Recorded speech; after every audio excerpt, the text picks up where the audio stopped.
on a blustery 45-degree day here in the Bay Area where this game is not being televised, but we are experiencing wind and rain nonetheless. Nate Duncan and Danny LaRue joining you here for maybe one of the most anticipated games of this season to me on NBA TV, but we're doing it anyway. Clippers at Mavs, Luka Doncic. I just picked him for my MVP so far this year in the pod that we did. You weren't as high on him, but certainly still very high. I was close. Yeah, you're right. And so now we're going to get to see him guarded by Paul George and Kawhi Leonard, and probably Mo Harkless will start off on him, Patrick Beverley. They got a ton of weapons to throw at him. Kristaps Porzingis matching up with Ivica Zubac as well. It's going to be a fascinating NBA basketball game. Can't wait to enjoy it with you guys. I mean, Dallas is coming off this absolutely ridiculous run of offensive dominance, including, first it was the two demolitions of bad teams in Golden State and Cleveland, but then the game on, I believe that was Sunday against Houston, where they controlled that one too. And so now the Clippers, I would argue they have them or the Sixers have the best defensive personnel specifically against this Mavericks team. So I'm really excited to see how it turns out. Yeah, absolutely. I'd be interested to see the Bucks match up against this Mavs team too. But what most impressed me about Doncic, you mentioned this run where they had the most efficient offensive game any team has had in the last 5 years against Cleveland, and then Doncic just cooked the Houston Rockets time after time in isolation. Mavs debuting some new uniform. What do you think of these threads here? Not a big fan. I kind of like them except for the font.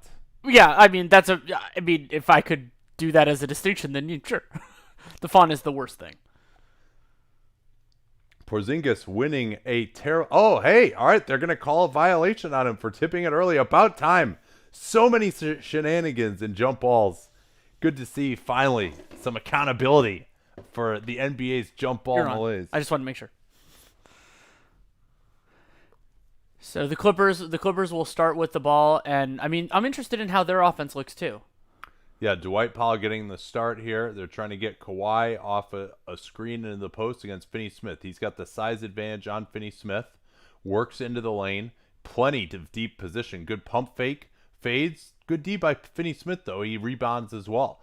Ahead Hardaway Jr., who's been on fire in 3 games. He basically Wally pipped Seth Curry, and Kristaps Porzingis with the deep three-pointer did it over Mo Harkless. Looks like Mo is going to have the matchup on him, so probably going to be Paul George on Doncic. Here's George snaking to the elbow. They tip away the offensive rebound, and Luka Doncic is going to call the ATO here.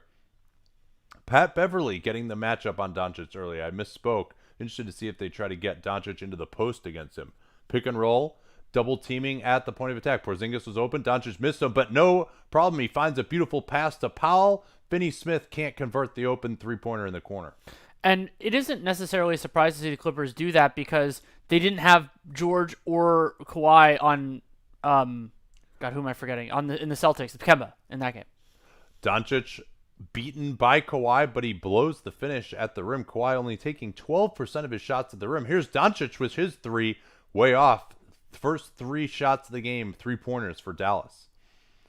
Harkless in the corner. They're going to try and go at, that's George, and he hits the 3 over Doncic. And this is where you see, Danny, how hard these Clippers are to defend. Any kind of transition situation, they're probably going to get one of those wings guarded by Doncic, and they are going to go at him. Now Doncic shoving off Beverley, no call, into the lane, stopped by Zubac nicely. Leonard on the push. He's got Beverley on his right, goes right into the lane. Leaves for Zubac on the easy layup. Yeah, and a nice job by the Clippers on the last 2 possessions. Not pushing it super hard, but enough to create and hold an advantage. Yeah, Clippers offense looking good early. Porzingis off the screen. Looks to pass it. Not a usual option for him. And he kind of mashed the button a little early. Got it intercepted. Here's the 3 from Beverley in the corner. He killed the Celtics with those, but was off that time. This is going to be so fascinating. I like the way the Clippers are matching up already against Dallas. You run a screen. Big advantage there. You just got switched down to by Paul George. Now, Finney-Smith, he's not going to be able to go at Kawhi Leonard. You got to go back to Doncic here. Doncic attacking George. George stays with him. Oh, what a cut from Powell in the find as Harkless was back cut. He was on Porzingis, did not get low onto Powell. That was his help. He couldn't get there. Yeah, and obviously Zubac being aware of Luka's presence, and that opened up a little bit of the seam too. Yeah, it looked like that wasn't going anywhere. The spin move opened it up at the end. Beverly pulls the three over Luka. Yes. Luka not able to get out there on him. That's one where you probably want to run Patrick Beverly off the line. 8-5 Clippers.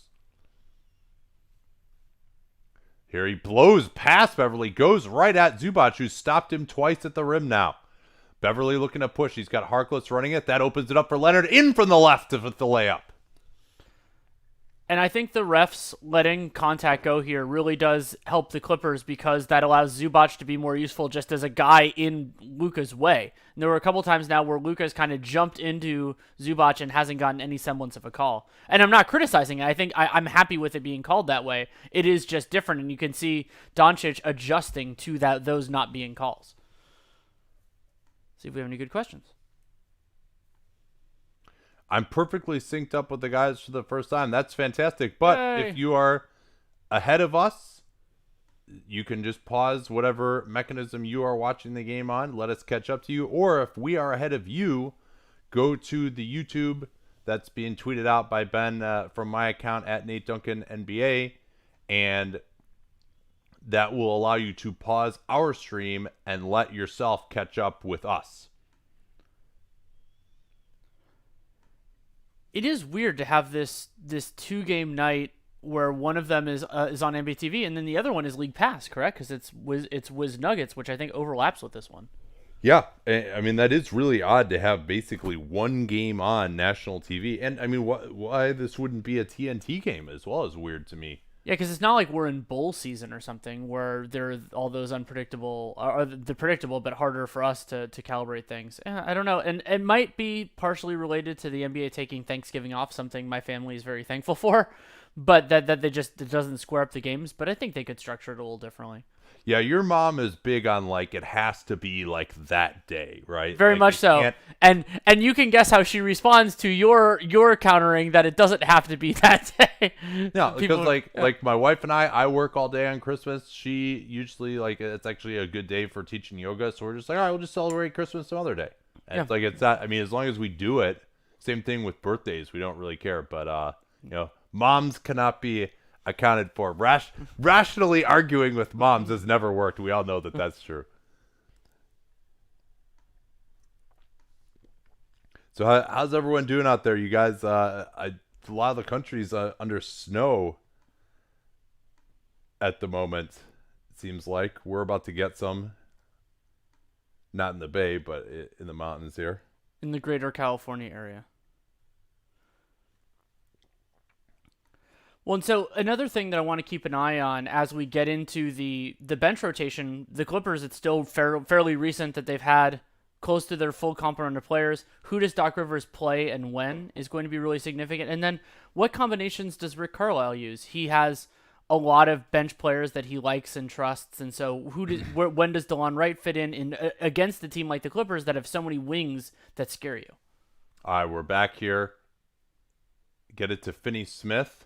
There's the denial on Luka. They're pushing them further out on the floor. Doc Rivers loves to do that. Now he beats George into Zubac again, and that they're going to call the foul on this correctly. Zubac holding his arms up, and hopefully Luka is okay here. But no, see, the arms of Zubac, number one, are forward. They are not straight up. Number two, he jumps into him. So Rivers is aghast at the call, but that's a good call. That's different than what he was doing those first three times. And if I'm Dallas, I might want to match up Kleba with Zubac. It's a little too tight. Oh, yeah, sorry. It's all right. Kleba with Zubac, and then to space out Zubac likes to just hang out right under the rim. And then when Harrell comes in, then you go to Powell. I think that's a better matchup because then you can bring Powell's gravity at the rim, get some offensive rebounds when they're not as good of a defensive rebounding group. That's a good point. Yeah. We'll see how it works. Because Zubac has caused problems for Luka so far. I know he fouled there, but he didn't have to. He was in position. Now Luka pressuring Beverly. That's a rarity. He tried to go under. Now they run the same play they ran at the start of the game to try and get Leonard in the post against Finney-Smith. That's good deep position. Leonard stopped by Finney-Smith and some help. They didn't have the spacing that time. Harkless in particular wasn't spaced out. Here's George's three. That's way short. Zubac right in on Porzingis. And you see right there, Kristaps Porzingis does not box out. He does not box out. He just stands there, waits for the rebound to go. If he goes and finds a body instead of just standing there, they get that rebound. I highlighted that one of those plays on Twitter against the there's a three from Powell spacing out the way I wanted Kleba to. Against the Rockets, he had another play like that. He just turns around and stands there and hopes that the ball bounces to him, and he's not that kind of a rebounder explosively. He needs to get his butt into somebody like Zubac.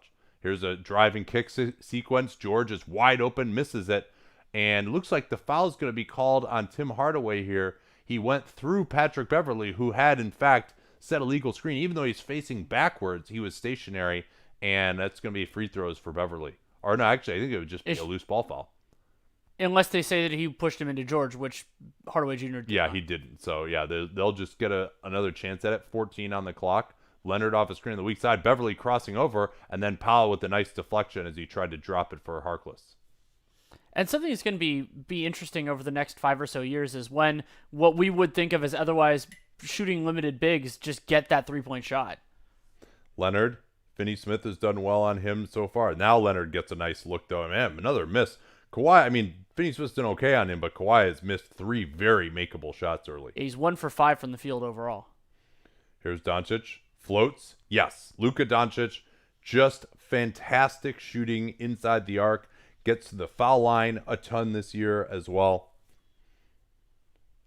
Now that's a clear foul on Finney-Smith. Good job by Leonard stopping there, sensing that Finney-Smith was out of control, and he runs right up his back. Yeah, and that's a more, to me, acceptable version of what Chris Paul does, of when somebody's on your back and you slow down, because there, it was kind of within the flow, and I think that's a better play. Yeah, well, it's a constraint play, too. If the guy's out of control, is George off the screen. That's the dimension that he's providing now that they didn't have once Shamet went out, of shooting three-pointers off the screen. And they're just Tim Hardaway Jr. guarding Paul George is not an advantage matchup. Zubac on a nice box out on Powell after Hardaway Jr. couldn't continue his hot shooting. Leonard has Finney-Smith on his back, operating against Porzingis. They get the late switch, fade away from Leonard. He misses his 5th shot, but Zubac missing. Here's Harkless on the offensive glass. Harkless tries the dunk, and he'll go to the line. Mavs, as you saw, Porzingis contesting well initially on Kawhi, but then never got back into the play, and Mavs' defensive rebounding has been a problem early here. It'll be interesting to see how RT Hoops is going to handle that, because the Clippers' offensive rebound rate could go sky high depending on how many missed shots they count that as.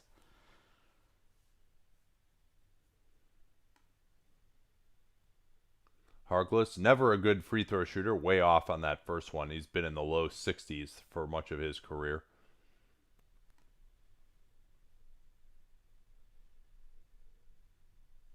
Oh, we have some good questions for the next commercial break. Delon Wright coming in. I remember he was part of a sign-and trade with Dallas. They used their a trade exception, actually, to acquire him, staying over the salary cap. Dallas still has that about $11.8 million of that Harrison Barnes trade exception to work with later this year. If they are, in fact, a contender, that would perhaps be of some use. Luka trying to get it pushed out again a little bit further than he wanted by Beverly. Here's Porzingis into the lane, stopped from behind by Harkless, but a foul is called. I don't think he agrees. I need to see if there was body contact there. It looked like it was clean on the ball, but there's so many other things. Yeah, he does get him from behind with the body. That's a set that they've been running fairly often for Porzingis to curl into the lane. Hasn't been the most efficient start for Porzingis so far in terms of his own offense, but his spacing ability is very important. Right, and that was something that came up with him and with Mike Conley when Conley had that brutal start for the Jazz, is that even when they're not hitting shots, they're still occupying defenders, and that was creating looks for other guys. Porzingis hitting on the second free throw. Dallas within 2. How's it looked for you as far as Dallas attacking this Clippers defense? Luka's gotten a little bit more of a seam than I expected, but remember he's also guarding Beverly as great as he is. It's not quite Paul George in that respect. Here's the alley-oop. Powell came over, and he's going to foul Zubac.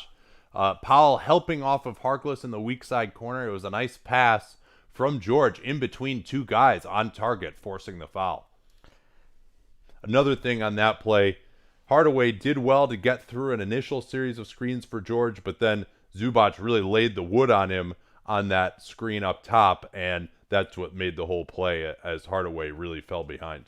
And maybe the definitive question for the Clippers now that Paul George and Kawhi looks like they're fitting together pretty well is, do they have enough at center? And so Zubac and JaMychal Green and Montrezl Harrell, is that enough? Because that's the most logical use of their remaining resources. But if they don't have to use it there, good on Lawrence Frank.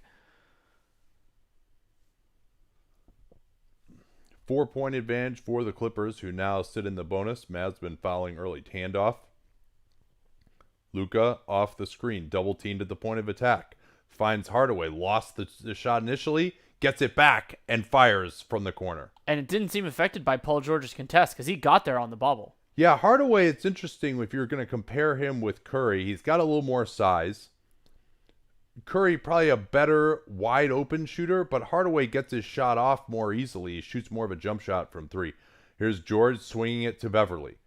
Beverly getting past Luka into the lane. Floats it up over Porzingis. Zubac keeps it alive momentarily, but here come the Mavs. Hardaway looking to pull up. Now he blows past Lou Williams and scores. And one for Tim Hardaway. He found the going a little bit easier against Lou Williams, who frankly gave a pathetic defensive effort on that play. He did, and Porzingis did something there that I really like. It was harder for him to control that tip for himself than to tip it to somebody else. Gave it to Doncic and got the break moving instead of trying to grab it himself. And that's really what created the seam before the Clippers were really set. And as you said, Lou Williams just no compete, made it harder on Pat Beverly and everyone else. Revenge game for Boban. Yeah, and using him here when it's Montrezl Harrell is interesting. I think that might might challenge Montrezl into that float game. Maybe he does what he did against, was that the Bucks? Which game was that when Harrell made every floater imagine? It was the Bucks, yeah. Yeah, because it's the same structure, like the way underneath. So yeah, this is interesting here. George off the screen, Hardaway stays with them. Lucky to not get called for a foul. Actually, probably would have been better if he had, because George drains the three on him. And you're seeing here for the first time, really, against Houston. Houston's kind of a weird team. As Doncic eluded George easily and couldn't get the layup for some reason. Doncic actually, it's interesting how much he's blown by some of these smaller guards checking him. Like Beverly, he's just straight beat him in a line a couple of times here. Blew the layup there. He's getting to the rim at will, but hasn't had the finishing touch as of yet. Doncic has increased his free throw shooting this season. That was a worry last year as he was in the low 70s. And Doc Rivers goes for the Steve Kerr timeout. And Luka, so far, he's only 1 for 4 from the field, but he's also made 3 free throws with a fourth coming and has 4 assists without a turnover. Here's a question using the hashtag NBAcast on Twitter. What can Russ do at this point to improve his fit with the Houston Rockets? I mean, I think there's a portion of jump shots, and we can argue about whether that was true of the one with 6 seconds to go against the Clippers, that he has to take, but he settles too often for the Rockets. Like, their offense is good enough that his expectation of success needs to be higher. Let's see. Just staying more solid defensively. Yeah, that would really help. And I mean, you would think that a switch heavy system would fit him well because he does well against bigger guys. But he can be a little spacey, and that can be a challenge. Oh, there was another question I wanted to do. Let me see if I can find it. Apparently Windhorst says Dallas is in a good position to trade for Iguodala. Should Dallas make any moves for a deeper playoff run this year? They should consider it. I think that, and this is a familiar refrain, it depends on how much it's going to cost. But remember that Dallas is pretty asset poor right now. They have those outstanding first-round picks going to the Knicks and the Porzingis deal. And while those picks are probably going to be worse than the Knicks anticipated by virtue of it, that does make it harder to make trades. And it's not like the Mavs are loaded with young players that are superfluous. They have guys like Brunson they like, but they don't want to move them.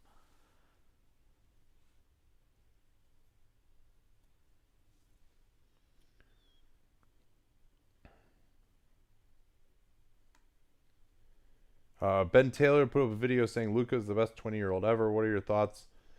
Yeah, I mean, I'd really have to go back and look at it, but some of the candidates would be, and there's not that many candidates, to be honest. I mean, you're probably looking at LeBron. LeBron averaged, I think, 27 a game in his second year as a 20-year-old, and Magic Johnson. I mean, those are kind of really your only other two candidates, I would say.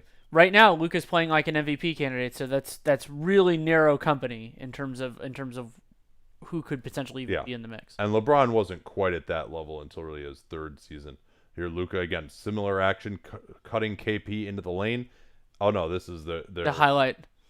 Yeah, they're reaching. They got me on that last time too. I have this bad. I mean, it's probably not a bad habit because I'm looking at the questions, but I only look up when the game starts. Well, they could also have a tag in the corner that says replay or something. I don't understand why things don't. Nah, I mean, I could just be smarter.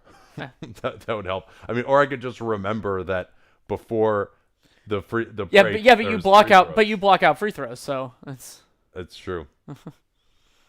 Attention is a precious thing. Dallas 1-point lead. Both teams now in the bonus. Let's see what they've got here. Lou Williams coming off a screen.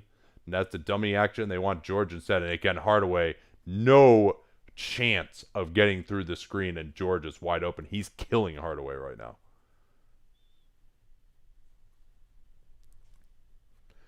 And you wonder, I mean, as Hardaway gets shut down by George, shut down again by George. What defense that was. Now they switch JaMychal Green on Porzingis with the fading three, hits off the shot clock, and it'll go to the Clippers. And even as tall as Porzingis is, the footwork on that is really tough. And I can imagine, and he doesn't need as much lift, but still a challenge. And George up to 9 points, 4 of 6 from 3 already. But that can't be right. 12 points. Yes. It updated after. George coming off screens again. Why go away from it? And there's the foul. Tim Hardaway Jr. cannot guard Paul George. And we're seeing in a couple of ways now, Danny, of, this Clippers team might be the best in the NBA. They are a matchup nightmare with George and Leonard. But Dallas has one. That is one in parentheses, if it were in text. Wing defender. That's Dorian Finney-Smith. They're matching his minutes with Kawhi. And I mean, I think you should probably just go with Wright on George rather than Hardaway at this point. Yeah, and Wright to me plays above his listed height, and so that difference, and I think he plays stronger too. So yeah, I would go that direction as well. Is Kleba out tonight? Kleba must be out. I don't know, but that would make sense given what we've seen so far. Yeah, let me double check that. I hadn't heard anything about it, but sometimes those will just slip past us these days.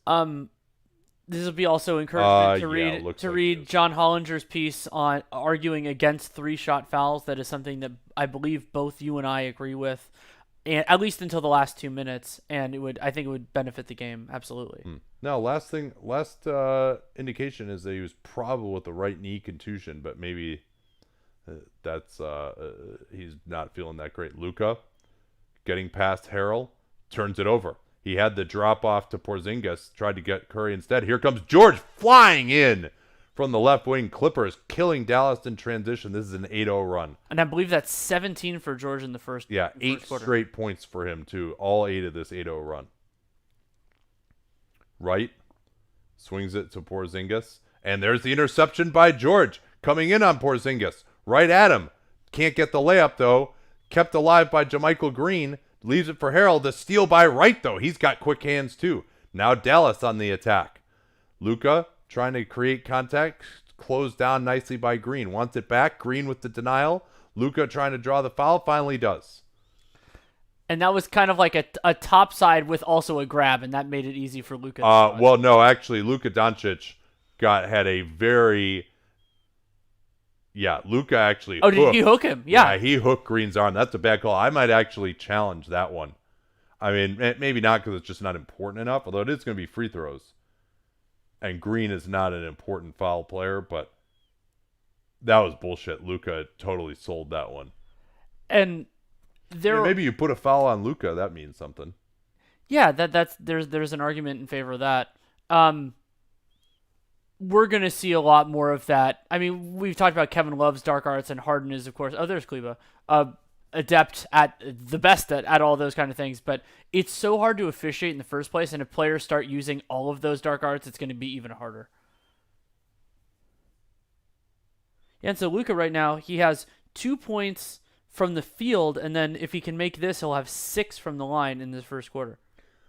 One thing those who claim that the game was better back in the day have a point on is there's so much more call-seeking behavior today than there used to be. That started really about in the mid 80s with when charges really became prevalent. Here's Boban matched up against Harrell. Harrell goes for the jumper, way short. Good help at the last minute from Wright. I think bothered him slightly. Luka off the screen, no switch. Here now they get the double team. He's open, Green on him. Green cutting him off into the lane. Swings it way over for Curry. Passes off target. Now Boban has a massive size advantage. And nice defense by Harrell in the post. He's held up well in the post, but then they just kick it away. Luka from way out. Not there. Another steal. Right with his second rip of the game. Going right at Beverly in the lane. He goes down. That's got to be a foul on Beverly, and it is. And I believe that's going to be Beverly's second. Yeah, he's upset, but, I mean, he just went right over the top of his back to try to get the ball. Just because the guy fell down doesn't mean that you're allowed to just jump on him. Yeah, he trips initially, but then there's a foul on Beverly. Once he's going, yeah, the ball. Go all the way over him.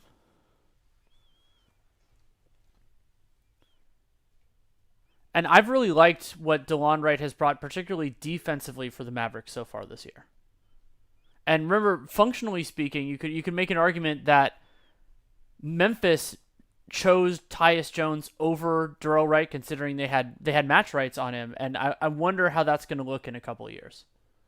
Well, it looks like shit right now.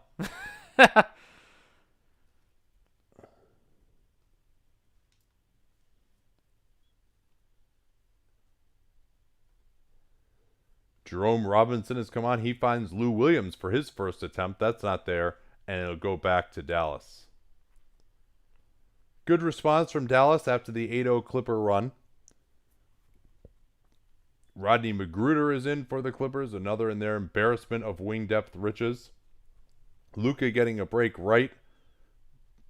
Back to Kleba, Wright attacking Lou Williams. Lou with actually decent defense there. Wright doesn't really have the game to create space. I guess Luka is still in. They just didn't give it to him for once. Here's the fadeaway 3 by Luka. That's off. He hasn't had the touch from downtown quite yet. Yeah, it's a statement of how heavily involved he is in the offense. Here's Lou going to his left. JaMychal Green closed down by Kleba. Robinson calling for Harrell to set the screen. Goes a little too early, but Harrell now has the floater. Misses it. Kleba gets the rebound. Wright is going to push it. Buck 14 left in the quarter as the offenses have stagnated a bit here.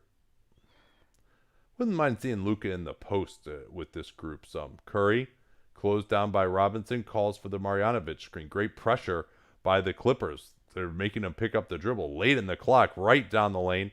Finds Kleba, his wide open 3. Not there. Luka on the glass. What a play. Robinson, he's going to draw the foul. And I want to go back a little bit. On the previous rebound, Rodney Magruder did a basic ball denial. Nothing too elaborate on Luka. Luka never touched the ball the entire possession. Yeah. So they got exactly what they wanted from about 1 second of effort. Yeah, it's amazing how often that happens, isn't it? I mean, we see the same thing. I think teams should do it with Harden a lot more often, especially because the Rockets aren't going to burn you with a push. So Luka to the bench now. My statement can actually be correct. Is that JJ Barea getting a little tick here? No, it's Jalen Brunson. Swing it to JaMychal Green. He is wide open, and they get the 2-for-1. Mavs not looking to get the 2-for-1 themselves. And that Boban is just in absolute no man's land as they're trying to trap out in the perimeter. Not quite getting the Boban minutes here right now. Maybe they feel it's harder to play Finney Smith at the 4 when he's got to be matched up with Kawhi. Brunson into the lane, tripped by Robinson. And that's a significant foul because it puts the shot clock back at 14 with 13-3 left, so they don't get the 2-for-1. Oh, no, never mind. It's free throws. Never mind, yeah, they do. It's been bonus for quite a while. A lot of free throws here in this first quarter. 11 for the Mavericks, 11 attempts, and 7 for the Clippers before these Brunson ones. Brunson out of Villanova and Chicago, hitting the first. Stevenson High School. I know we haven't done enough. We haven't done enough Mavericks games for NBA Cast because I haven't heard the Chicago guard rebound yet. So for Jalen. So I don't know why they didn't take Boban out here for this possession at the end when you probably want to be in switch everything mode. See if it comes back to Hunton. They got Boban way out on the floor. Lou pulls it. Yep, told you. I mean, 3 seconds left. You gotta bring that guy up higher. Switch. You can't just let him run a pick and roll and get a wide open 3 at the end of the quarter like that. That's bad coaching to have him out there still. So we head into the quarter break, 34-27 in favor of the Clippers. Paul George has a full half of those 34 points, 17 points, 5 of 9 from the field, 4 of 6 from 3, 3 of 3 from the line. Also has 2 steals and is +5 in his 9 minutes. Leading scorer for the Dallas Mavericks, unsurprisingly, Luka Doncic, even though he's 1 for 6 from the field and 0 for 3 from 3, 6 of 6 from the line, 4 rebounds, 4 assists, and now 2 turnovers. All right, well, before we take a few questions, let's tell you about our sponsor. Yes, we are sponsored this season by our new friends at Bookies.com. NBA bettors, you can get Booksmart at Bookies.com throughout the entire season. It gives you the edge and knowledge to crush online bookies, whether you are betting spreads, money lines, totals, or parlays. That is what you need, knowledge to, and they're even going to take some of our stuff. We don't know anything about betting, but apparently our information can be useful to bettors, so they're going to use that to help you bet. And one of the other really cool things that they do for information purposes is that they compare odds at different legal US-based sportsbooks, and they do live updating comparisons. So if you want to see if somebody has a different spread, if somebody has a different payout, if you have a feed, you want to get it at the feel, you want to get it at the best possible line, and you can do that using bookies.com. And no matter what your play is, you can check it out there. They have pages for it at bookies.com before you bet. Yeah, visit bookies.com right now. You can sign up for the best deals available in your state. Bookmark them and have the best picks, latest odds, most valuable sports betting information just one click away. And follow at Bookies on Twitter. You will not miss any of the latest sports betting odds and info. Well, please take a couple of questions. I'm going to reload my tea. I'll answer this one from Cody Wilson. Was Danny a bookie? No, I bought and sold tickets. I did not do anything in terms of gambling, in terms of taking bets or anything like that. I've gambled a little bit in my time, but not that much. So yeah, I was a scalper, not a bookie. I'll wait for Nate on that one. That's a good question though. From Chris Pereira, should teams try to bring the ball up more quickly so they have more time on the shot clock? Broadly speaking, yes, I am a staunch advocate for running after makes. The downside there, though, is that it can tire guys out, and the advantages it creates are not necessarily worth the increase in fatigue. I think it's more useful to do on a second unit. Something else I've thought about is whether second units could press more often. And so we're back in. Luka's still out. DeLon Wright is leading the offense, I guess. Yeah, he and Brunson at the guards. Curry joining them in a 3-guard alignment, and it's Kleba and Boban up front. Missed by the Mavs. Lou Will off the double drag. Leaves it for Green. His 3 wide open over Kleba is off. Oh, and Magruder got right inside of Brunson. That was poor. It was actually Seth Curry who was guarding Magruder. I take it back. And now yet another foul in this game. Yeah, and I think that's one that was created by Seth Curry going down. He if he stands up there and stays up, they probably don't make that call. So I guess you could say he benefited. But he was kind of off balance, so it's not. I don't think he necessarily flopped or embellished. It just happened. Though he might have embellished. I've really enjoyed Pat Beverly getting 2 flop warnings in consecutive games. Here's Brunson off the screen, not looking to shoot it. Now goes into green. They switch that. Nice cut from right, but Magruder took it away from behind.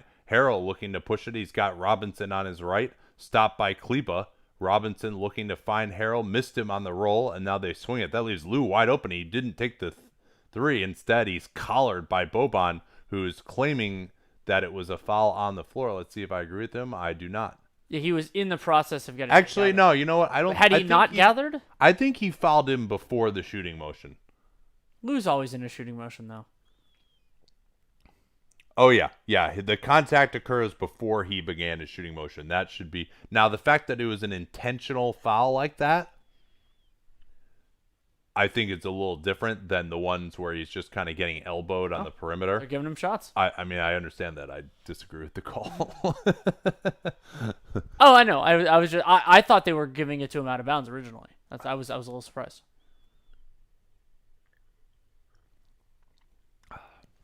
Wow, that's quite the stat from NBA TV that they've run Williams Harrell pick and rolls 60 times in the last 3 games. It is the centerpiece of their second unit offense.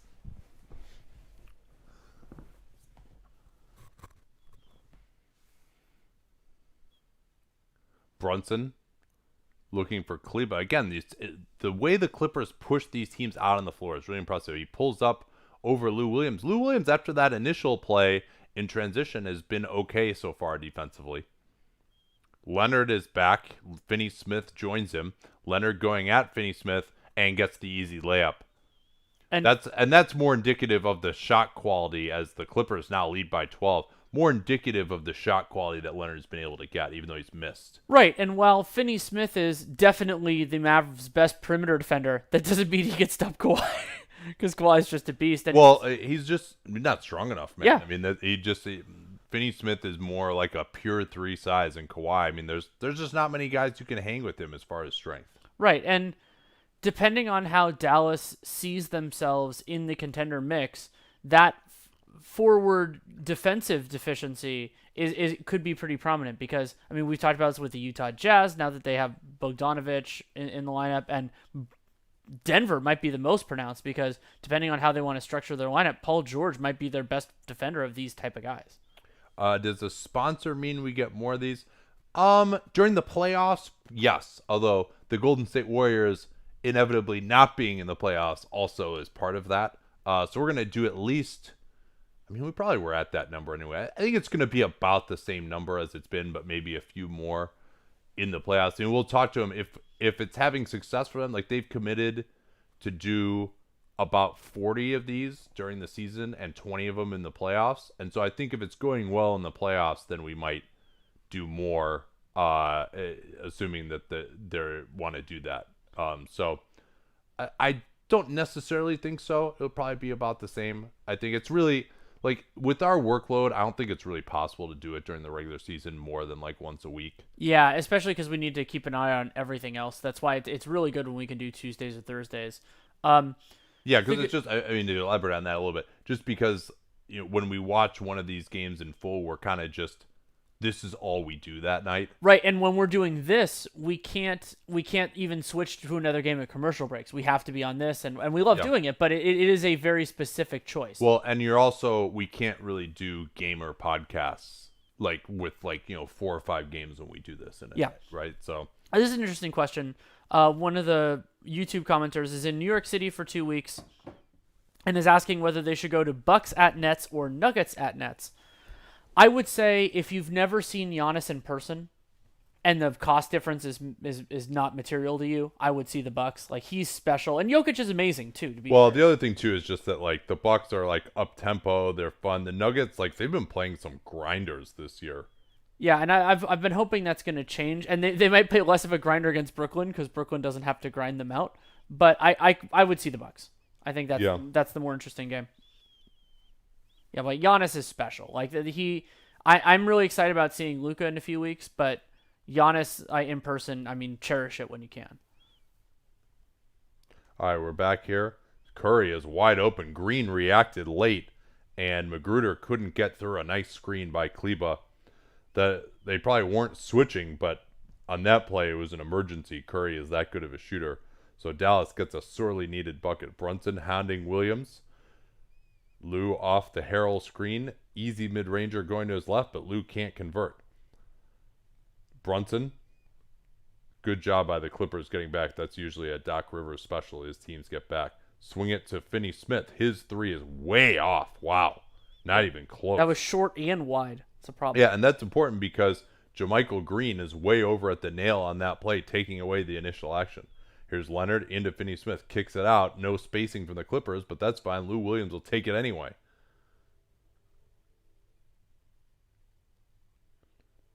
42-30. Clippers have controlled so far.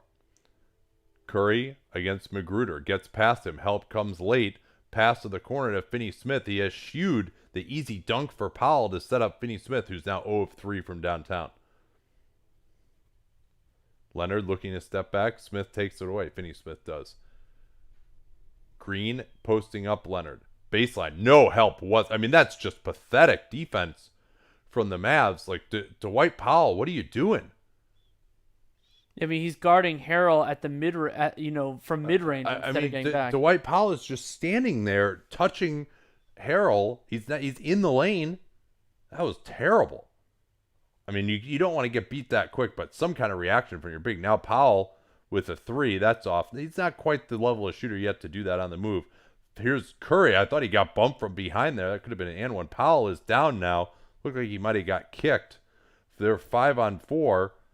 Leave it for Harrell. Powell is back into it now. Harrell with a couple of tips, and it looks like Powell might have got hit in the face. They may need a timeout here. And that's, I believe, the 9th offensive rebound for the Clippers already in this game compared to 5 for the Mavs. There's a short three from Curry. 6. Powell is back into it now.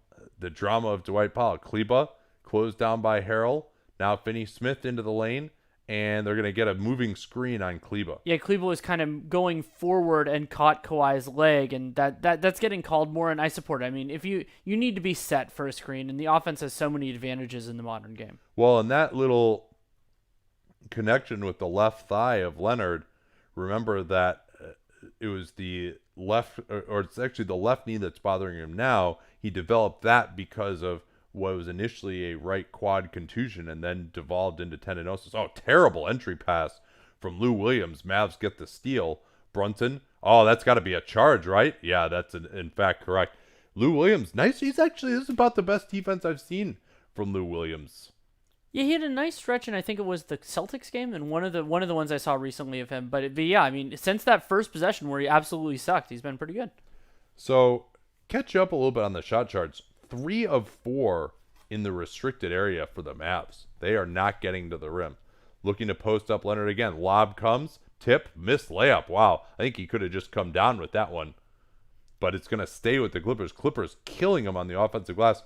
Clippers now 8 out of 17 at the rim, but many of those they've simply rebounded their own misses. I think Kawhi. We didn't get to quite see the replay. I think he knocked it off of Curry. I mean, Kawhi just has stickum on these hands. Like, he gets a finger on these, but it's like his hands are so strong in line. That's all he needs, and the ball just sticks to his hands. Ref's talking it over. Well, I think they're wondering whether Curry or whoever ever controlled it, and they gave a fresh shot clock. Here's Magruder. I don't think he reestablished. Yeah, let me see. This will be interesting. This isn't something that you can challenge. No, he definitely did not establish back in bounds. You're right. He took took 3 or 4 steps, but he was out of bounds that entire time. And then the pass came to him. He jumped in bounds, but he caught it before both feet landed. That should be a turnover.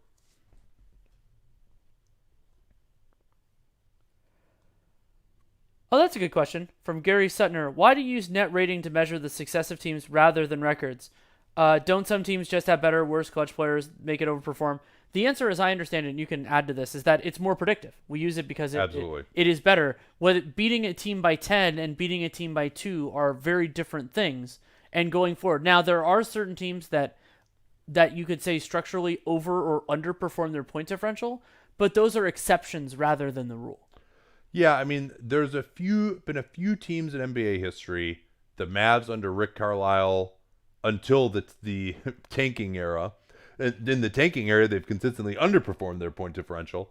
The Grizzlies would usually And the current Jazz might be in that or the last couple of years Jazz might be in that oh conversation. for underperforming. Yeah. Yeah, the Wolves I think had a time where they underperformed their point differential. Now in a 30-team league, if you have a 50% chance of overperforming and a 50% chance of underperforming, you could have a run of 4 years in a row where just by random chance, even if you're at heart don't have this ability, where just by random chance you do it 4 years in a row, like that's not an impossible percentage, right? That's like there's a 6% chance that even if you're a neutral clutch team, you're going to overperform your point differential or underperform it 4 years in a row. And a 6% chance across 30 teams, you're probably going to, just by the natural distribution of things, have that. And I mean, there's just a lot of indications that teams that do that 1 year don't have it the next year. Like, for example, maybe the greatest clutch team ever was the 73-win Warriors. And then the next year they added Kevin Durant and they underperformed their point differential because they weren't good in the clutch that year.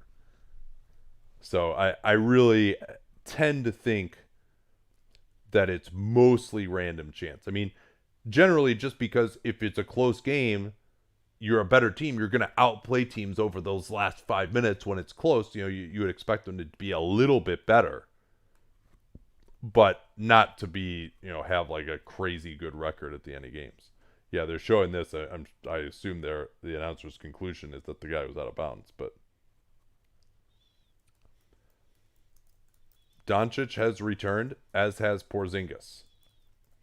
They had been going with Porzingis separated from Doncic. They haven't done that as much lately. Here's Doncic going right through the arm of Magruder, and he'll go to the foul line. This is part of why Luka Doncic has been so incredibly efficient this year, despite pretty average three-point shooting. He gets his ass to the foul line, and he's 1 out of 6, but he's going to be trying for, I think this will be his 10th point here.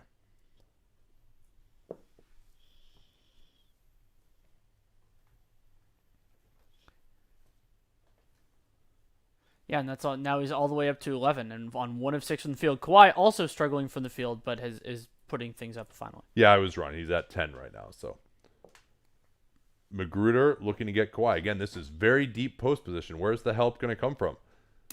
Nice strip by Finney-Smith. He was dead to rights there. It's Kawhi going right back into the office, though. Fades off the glass and scores. Yeah, the Mavs, they've been a nice story. Number 1 net rating in the NBA. They are really getting outclassed in every area so far. Here's Finney-Smith. Finally drains a wide open 3. And, I think like Luka could just be that good that they could have some explosions against this Clippers team.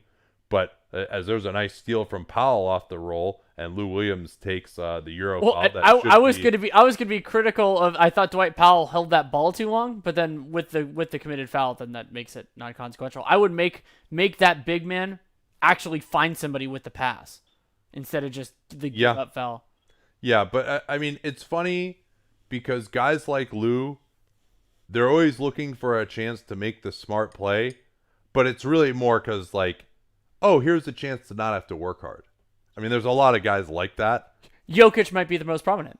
Yeah. Well, Jokic will do it. He does the Westbrook. I'm pissed off I didn't get the He does ball. that, but he does both. Yeah, you're right. Hardaway is back. Here's Luka finding Porzingis. Nice close from Green, and then he strips it off his knee. This will be Clippers ball. Great play by JaMychal Green. And there you see some of the limitations of Porzingis right now. He's always going to go left, but he's just too slow. He's got the guy beaten, but it's easy for Green to get back in front and affect the play. And that's, Kristaps Porzingis can still be an effective player. I think his contributions offensively with his spacing are underrated right now. But as an individual offensive player, he's been poor this year. Leonard off the double screen, getting past Hardaway. Tries to step through. Nice help comes from Powell. Swing it back to George. Late clock. He's got a gun from way out. That's off. Rebound Doncic. He'll push now. Clips are back with everyone again. Nice back screen for Porzingis. Here's the lob. Oh, nice play. Leonard got to it. That pass was off. It had too much arc on it. Yeah. Now Porzingis avoids the foul on Harrell. Harrell blowing another layup. Clips actually should be up by more if they hadn't missed all these layups. Now Doncic, he's got the man on his right. Powell, pass goes right off his hands. That was a tough pass, though. 4-on-1.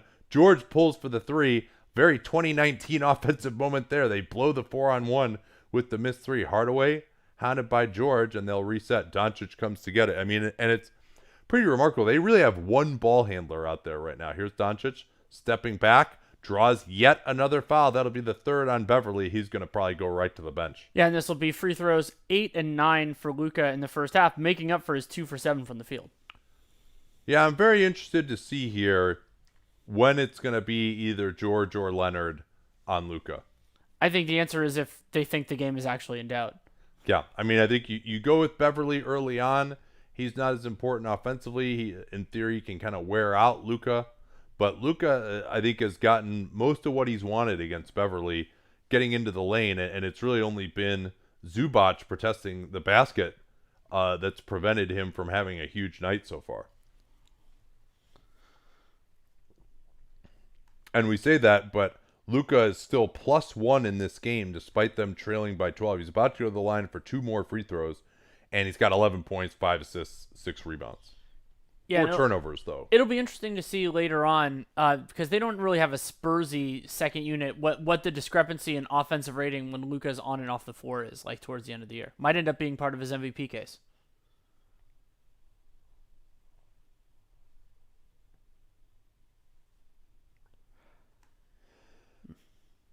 Danny, do you think Dallas could make some noise in the postseason, giving one of the LA teams a good second round series?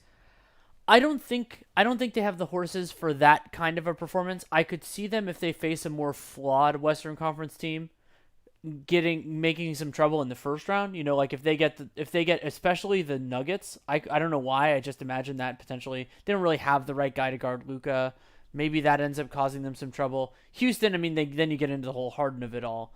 But I could see them having some fun in that first round, but no, I think they're not going to, and I don't even think there's really a move that I can think of that pushes them into that conversation. Like, getting Iguodala, to me, doesn't make them competitive against the Lakers and the Clippers. Those teams are just too damn good. Unless Porzingis is way better later than he is now.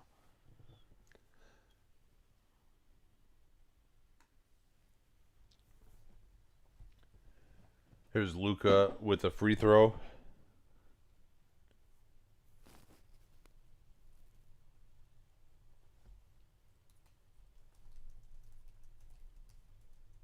Second is good. It is. I tried to figure out if I think the Clippers should overall be ahead by more than they are because they've gotten so much better looks, but the foul ratio is there. Here is Kawhi posting up on Hardaway again. A good look. Kawhi has missed a fair number of those. Oh, terrible pass, Paul Oof. George.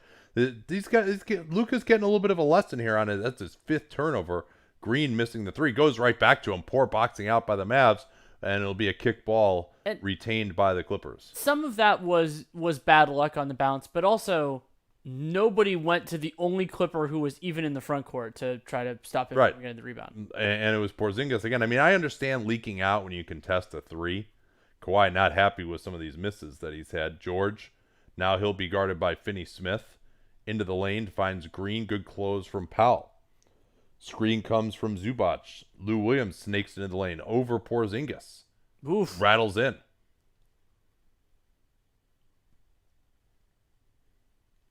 Yeah, the Clippers, other than George, their shot making hasn't been that great tonight. So now we are seeing George on Doncic. Powell, oh, that was atrocious. And an indication of the limited playmaking the Mavs have when Doncic is forced to give it up. There's another screen. Oh, Hardaway got hit. He is not feeling good. Green misses the free. Porzingis with a nice rebound that time. Doncic pushing it. Hardaway appears to be okay. Doncic getting past George. And, I mean, Luka Doncic, you look at him, doesn't look like he's explosive. His hesitations and his ball handling ability, I mean, I think at his size, 6'8", he might be just about the best ball handler of that size that we've ever seen. I mean, he is really, really talented in that area.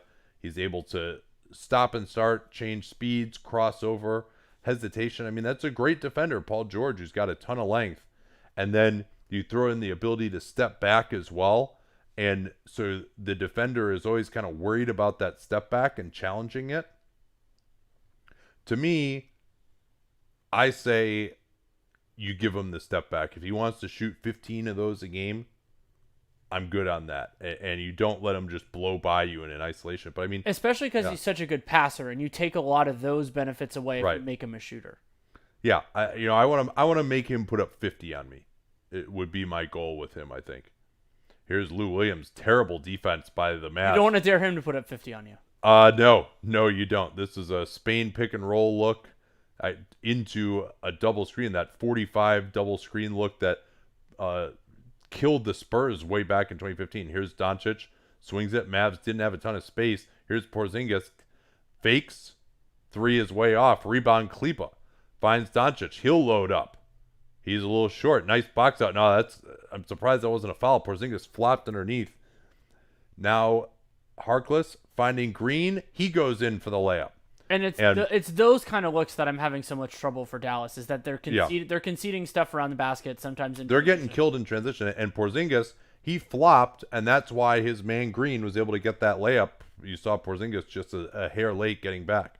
Now Porzingis on the roll. Pulls up off the glass. Right wing is no good. Rebound Zubac, and now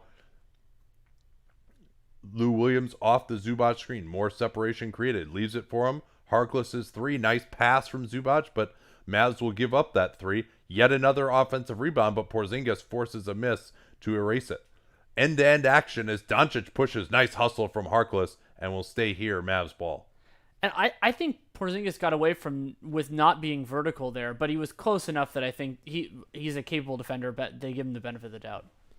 Yeah, Porzingis starting to have more of an effect under the rim defensively than he did early in the season. When he's in position, he is very difficult to score over. Little 22 out of bounds action. Porzingis fading for three. Hasn't had the touch tonight. And you see they haven't run one play really for Porzingis to go one-on-one. They've gotten away from that, running him off of screens a lot more. Double team from Leonard on Luka. Now he backs off. Screen from Porzingis. Now they swing it.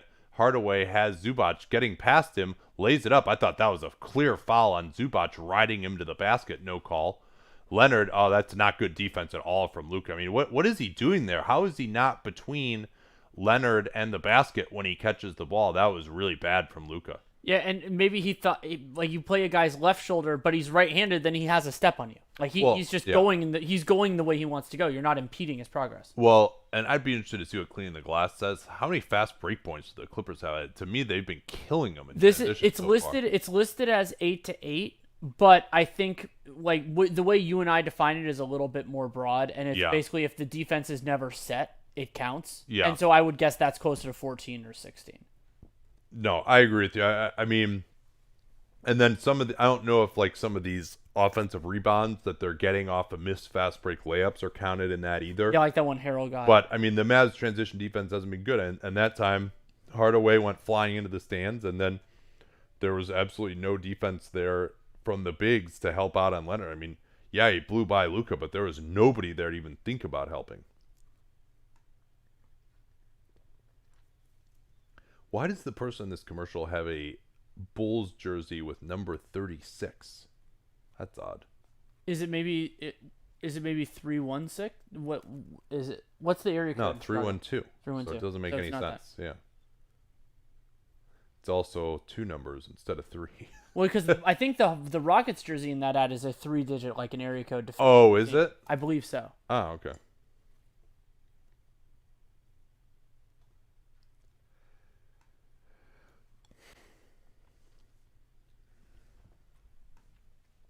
George still has the matchup on Luka with Beverly on 3 fouls. They run 2 screens for him. Now he just blows by George into the lane. They don't have the spacing, though. Kleber with the 3. Not there. Mavs have missed their fair share of open ones. So they're shooting from 3 right now. 5 of 20. Oof. Yeah, this could be closer, but I think the Clips have also missed their own chances. Here's Leonard posting on Finney-Smith, who fronts him. Now he comes off the screen. Lou Williams not really looking for him. No real advantage gained at all. Now it's George in the post against Luka, creating space. Good job by Luka bothering him. That was great defense from Luka, although George could have attacked better. Rebound, though, is killing him. And another miss from the Clippers. And then they throw it away again. By Mo Harkless there. That's going to be Clippers ball. I think it hit Luka in the head. I will give Porzingis a little more credit. He at least tried to box out Zubac that time, but still to no avail. Yeah, it hit Luka's finger. Is Clippers ball, right? Yeah, it hit Luka's finger. Tough place to inbound with 14 on the clock. Looks like they're going to get Magruder in. One quirk of this game so far, the Clippers are shooting 47% on threes and 39% on twos. Yeah, but, I mean, what's their offensive rebound rate? It's got to be huge right now. It is. It is 40%. Pretty good. Leonard inbounding deep in the corner. Gets it in to Zubac. No, Porzingis with the steal. This will be interesting. Goes in on Zubac. That's got to be a foul, and it is. Zubac, again, with the hands up like he didn't foul him. But, no, he fouled him. And the hard hustle from Lou Williams is the trail defender there. Yeah, I mean, he's got his arms way down. Yeah, it's a foul. So he's been called for a couple of those now. Porzingis missing the first free throw. Yeah, so for Porzingis on the year so far, 51.7% true shooting. I mean, that's actually about what it was his rookie year. Remember his rookie year, I think he started out incredibly hot and then cooled down. With his physical gifts, I think that has to be significantly higher. So, couple possessions apiece still left in this first quarter. Hardaway guarding Lou Williams now. Lou crosses him up, blows past him into Zubac underneath. Nice play. Porzingis stopped him a couple of times. Then he intimidated Harkless, but a foul is called. More offensive rebounds. 2 of them, in fact. No, actually, I'm sorry. I misspoke. 1 of them. Yeah, and then foul in the second. And both Porzingis and Kleber committing to contest the shot there, that opened up a little bit more of a path for Harkless. Yeah, a lot of rim protection with the combination of Kleber, a very underrated shot blocker, and Porzingis, but not a lot of rebounding. And Luka has been a pretty good rebounder this year, but he might have to help do a little bit better of a job. Hardaway, one of the weaker rebounders at his position. Oh, man, they almost got another offensive rebound. So Luka will probably try to run the time down and give it a 2-for-1 here. Look for him to go in about 3-4 seconds. Finney-Smith involving Lou Williams. They double team at the point of attack. Finney-Smith is open. Luka not looking for him. He's open again. Luka not looking for him. Steps back instead. Not there. Yeah, he did. Finney-Smith was open twice, and Luka didn't get it to him. Clippers, 4-second differential. They'll back it out. And, yeah, this is probably smart here. If they go at the end, Mavs won't have enough time to get a good shot going back. They low resistance switch, the lowest of resistance switches. Here's a step back from Leonard, and he just drains it on Luka. I think this is a game for Dallas that's going to be very illuminating as they are getting destroyed right now. Porzingis with the deep 3. Mavs went or Clippers went a little early and paid the price, but it's still a 16-point Clippers lead. And I mean, Porzingis shot it from the logo, so that's a shot. Even in the modern NBA, you're going to concede some of the time. Yeah, no, I agree with you. But yeah, I mean, to me, well, we'll talk in a second here about what this first half says about the Mavs, if we're talking about them as a real contender. But let's tell you first about our new sponsor, our friends Bookies.com. Danny, what does one get from Bookies.com? The most important thing you get is information, and there are a lot of different ways that's true. If you can get it from Mark Stroutman, who is their expert. He has worked. He covered the Chicago Bulls in the NBA for NBC Sports Chicago since 2012, and he uses that in a way that you and I don't to help with lines and study news and trends for gambling purposes, which you and I could get better at. And so you can check that out at bookies.com and use that information for your purposes. Yeah, they also have been using what we say to actually help you out for gambling purposes. They highlighted something that you said, a question that we had about Lakers or Clippers as the favorite to come out of the West, and took what you said and said, hey, maybe you should bet on the Clippers rather than the Lakers because their odds are pretty close to one another here. They also offer live updating odds comparisons. They give you the best deals available in your state, and you bookmark them. They have their best picks, latest odds, most valuable sports betting information. It's just one click away. Follow at Bookies on Twitter, and you will not miss any of the latest sports betting odds and info.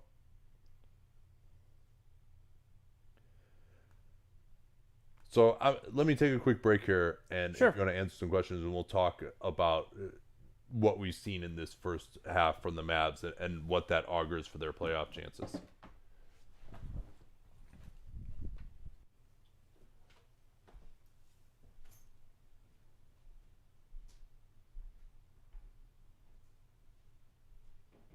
Somebody's trying to say that we had the Lakers ahead, admit the Clippers are the best in the West. I've had the Clippers as my championship favorite the entire year. Nothing changed for me. Nate had the Lakers. I don't know how he feels now. We'll ask him when he gets back. Oh, that's an interesting question. Which of the Clippers is on the best value contract? So meaning bang for your buck. I'm gonna pull up their contracts and see who's getting him. That is interesting because I mean, generally speaking, max contracts are positive values, even if they're kind of in a different place. But I'm pulling up their sheet. It's loading a little slowly because I want to have the actual numbers. That's gonna be really interesting. Okay, so Kawhi is making 32.7, Beverly 12, Lou Williams 8, Trez 6, and I guess you could say Shamit 2. So is Kawhi Leonard 5 times more valuable or 4 times more valuable? 8 times 4 is 32. More valuable than Lou Williams? Probably not. I think that while you need a Kawhi Leonard on your team, Lou Williams at $8 million gets you a lot of wiggle room. So I would say it's probably between those two. I like Lou over Trez just because generating offense is an incredibly valuable skill. We saw that last year in the Clippers needed him more, but it was still incredibly valuable. And then, I mean, Kawhi's better than PG, so there's that. And then Shamit is a very talented player, and I don't know. You could make an argument there just because he's 4 times cheaper than Lou, but I'm gonna go with Lou Williams. That's a really good question. Has Kawhi been better defensively this year than last year? Uh, yeah, I think he has been better at comparing it to this stage. But, I mean, we have to remember, and I think it'll be true again this year, Kawhi was so much better in the postseason because he had saved a little bit and he was feeling really good physically. So I don't know if that is predictive of anything, if Kawhi is a little bit better, showing a little bit more effort on that end. But yeah, I would say overall he's been a little bit better. Because I mean, he benefited both seasons, more so now than early on, with both the Raptors last year and this Clippers team having a lot of defenders that can do some of the stuff that you would normally ask of him. I mean, Siakam's a monster. When they had Anunoby, which was limited last year, OG, and then this year, the Clippers, I mean, they've been using Harkless and Beverly and a lot of those guys in what would have been the shutdown corner responsibilities. And so that's made it a little bit easier on Kawhi. He can play passing lanes. He can do all of his claw stuff. And I'd say he's been a little bit better defensively so far. The Kawhi's defense this year versus last year. Oh, yeah, for sure better this year, I would say. Yeah. And so definitely better this year than it was in the playoffs last year, which other than guarding Giannis, admittedly a huge thing. But he was still very suited to do that. His mobility was much lower last year. That's a good point. This year. Yeah, I focus on that series because that was maybe the most valuable defensive performance that anybody had. But he didn't really have that guy against the Sixers or even the Warriors with KD being out. Would Kevin Love be a good fit with these Mavs offensively? Oh yeah, for sure. Yeah. Defensively, and no. Well, he would actually really help them on the boards. True. But no, I think ultimately again, let's get into that now. I mean, this is our first real chance. I mean, after this run that they've had, being tied essentially coming into tonight for number one in the NBA in net rating, they've been blowing teams out. Their offense has been unstoppable. This is really our first time of locking in on them. Of like, all right, is this team a really good team? Is this team a playoff threat? And I think we're seeing a few things get exposed tonight. To be fair, the Clippers expose a lot of those weaknesses just because they have so many wing defenders. They cause offensive problems all over the floor for teams that aren't as talented as they are. But that's how you calibrate these things. I mean, the Clippers, the Lakers, the Bucks, like their talent level, their star talent level is really high. And I think, Luka's done a nice job overall. He's missed some shots from the field. But five turnovers. Yes. I mean, that's... And there's some ball hawks on the Clippers. Like James Harden, who is the guy that I liken him to, probably to me, those guys are pretty darn similar to each other, right down to the step back jumper. I think one of the biggest indications of whether he's comfortable and playing well is the turnovers, and to have 5 in the first half shows you that the Clippers. Now, not that he can't get around that.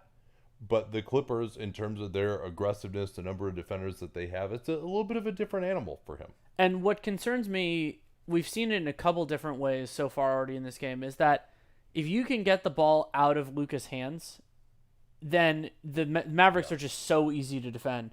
You're putting it on Brunson, on Tim Hardaway Jr., on those type of guys. They just don't have the dynamism to really expose opponents, especially a team like the Clippers that has so many defensive weapons. And Dallas, that was the idea maybe of them aiming so high in the early part of the offseason, was to try to get another game changer. And if the bet was that Luka was going to be good enough that there were real stakes on that, that's right. But having more dependent players gives you an advantage in the near term, but then if you need that secondary guy, it's the same thing to an extent that I'm concerned about with the Lakers, that it can bog down. And if teams can develop a scheme to limit Luka, then the Mavs offense falls apart. Yeah, but I think even the Lakers, they have enough. I mean, probably the bigger issue to me is the defense for the Mavs right now. Sure, and that's a huge advantage the Lakers have over the Mavs too. Yeah, the rebounding. I mean, the Clippers are not a team that typically kills you on the offensive glass. I mean, they are just destroying them in the possession game right now. The Clippers have taken 56 shots, and the Mavs have taken 35. Like, wrap your head around that. The Mavs have a -8 turnover differential and a -7 offensive rebound differential. Yeah, and they've taken more free throws, but that doesn't even come close to making up the margin. Right. Yeah, I mean, they are 18 to 20 from the line, so that's part of it. But still, I mean, that's basically about 15 more attempts at the basket that the Clippers have. And here's another part of that. Yeah, the Mavericks have gotten to the line more. Mavericks have taken 8 attempts in the restricted area. The Clippers have 23. And and some of that is you conceding the drive, and then getting in the way, but then they've been giving up offensive rebounds. And so I mean, the Clippers, even though they've made fewer than 50%, 11 to 23, they've still made more shots in the restricted area than the Mavericks have attempted. I might want to see, if I'm Rick Carlisle, I might want to see what Maxi Kleber looks like guarding Kawhi. Yeah, why not? That would be interesting. Now, Kleber, I think, is their best hope of guarding him in isolation. Finney Smith has done okay.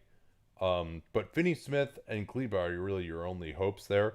Your problem with Kleber is he going to be able to get around a screen if you're playing a conventional pick-and-roll defense? That's if they go to that with Kawhi. It's really been the ISOs for Kawhi. Remember, early in the season, it was much more pick-and-roll with Kawhi. Now it's been more the ISO. I think they really like that matchup against Finney Smith. And to go through the overall shot charts for Dallas, 4 of 8 restricted area, 1 of 3 from floater range. I believe that make was Luka, as it pretty much always is. 1 for 3 from mid-range. That's a very small amount of mid-rangers. And then the Mavericks are 6 of 22 overall on threes.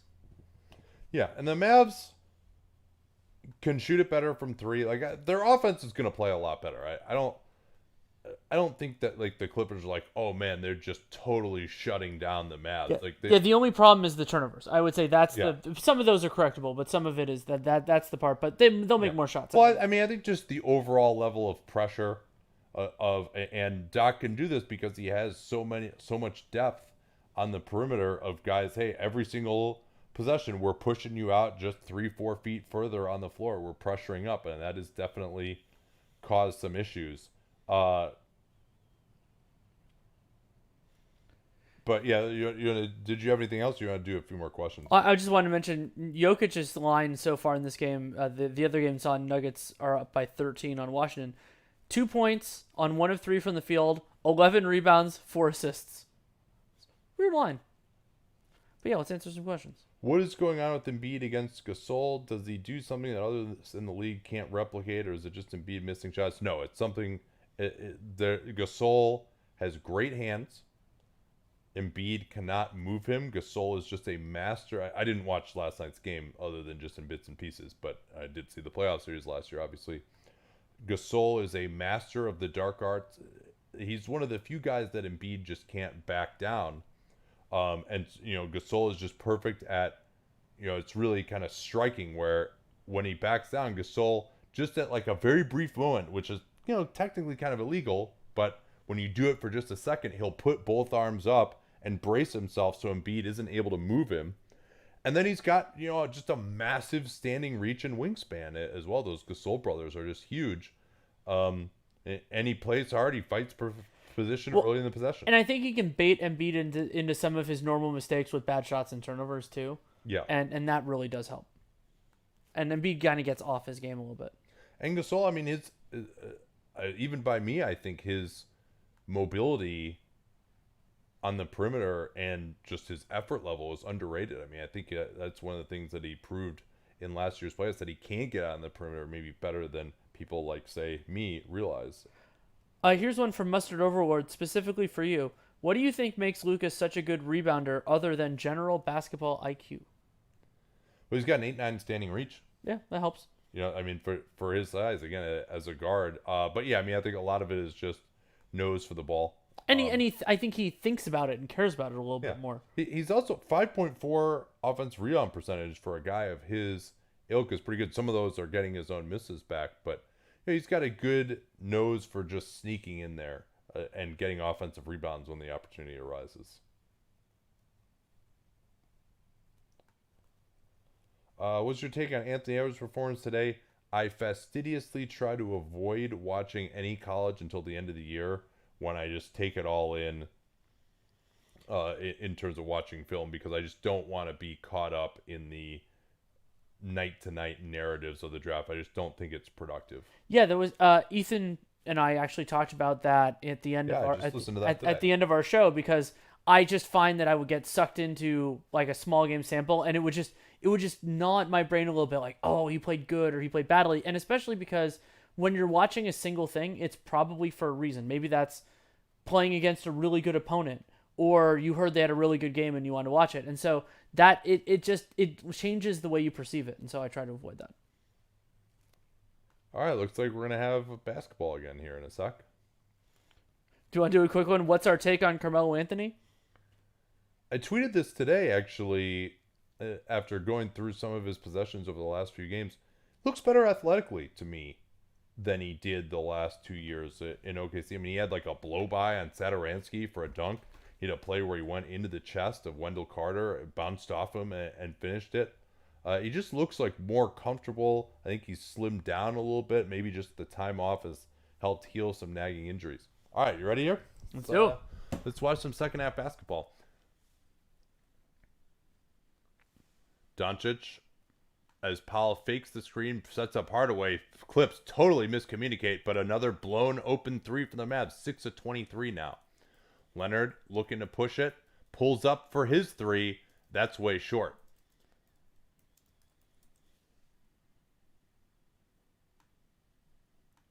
Oh, nice job by Luka. Again, he's just such a crafty ball handler, right?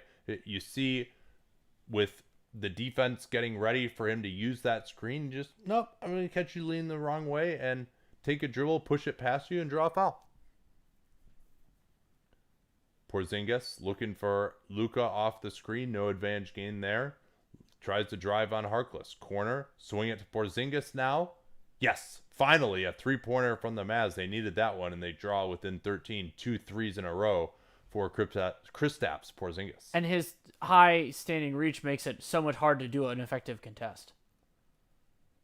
Beverly into Kawhi. Rolls baseline again into Zubac. Fouled from behind by Powell. This will count and one. So Clips right back with their own three-point play opportunity. And Kawhi, there, your basic goal is to generate enough of position to force somebody to react. Brings Porzingis in, and then Powell just does an ineffectual get back into play and just run into Zubac. So. Yeah, and Powell, if you're guarding Mo Harkless and you're the primary help defender, he's got to do a better job of being attuned to the help. Like, their game plan is let Mo Harkless shoot as many threes as he wants. He's got to get inside of Zubac that time. Here's Luka as they were out on the floor with Zubac. No advantage gained. Powell looking to go at Zubac. Now Porzingis with a nice cut on Leonard, and Leonard turned his head for a moment. Nice job by KP. He's starting to cook with 3 in a row now. They go under on Beverly. Now looking to bring Kawhi to the basket or to the ball. They don't see that. Instead, it's George. Hardaway, good job getting through. George creating the space on Powell. Yes. Pretty decent defense there by the Mavs. They forced a long two, but Paul George hit it. Luka, corner Finney-Smith into the lane. Powell underneath. Oh, he dropped it. Zubac is there now. They swing it out, and that's absolutely nobody. What a terrible pass. And here comes Harkless. He'll draw the foul on Luka, who tripped him, and go to the line. And again, that won't necessarily be reflected in the fast break stats. But that's going to be fast break points for the Clippers. The Mavs were absolutely never set, and a terrible, just abysmal turnover by Dwight Powell, who after got he dropped what would have been a dunk too. Yeah, it was a nice pass by Hardaway Jr. It wasn't perfect, but it was close enough. I think it was Finney-Smith actually. Was it? Yeah, might have been. Not the guy you think of as a great passer. Came in from the baseline.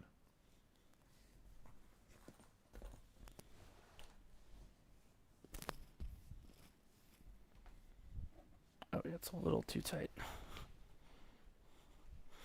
Oh, yeah, the clock again. I keep trying to zoom in the absolute maximum that I can, but apparently I'm pretty bad at it.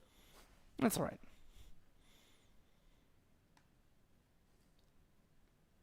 This is a play they love to run. Oh, Powell, the pass is off from Luka, though, and then yet another turnover. That should have been an alley-oop for a dunk.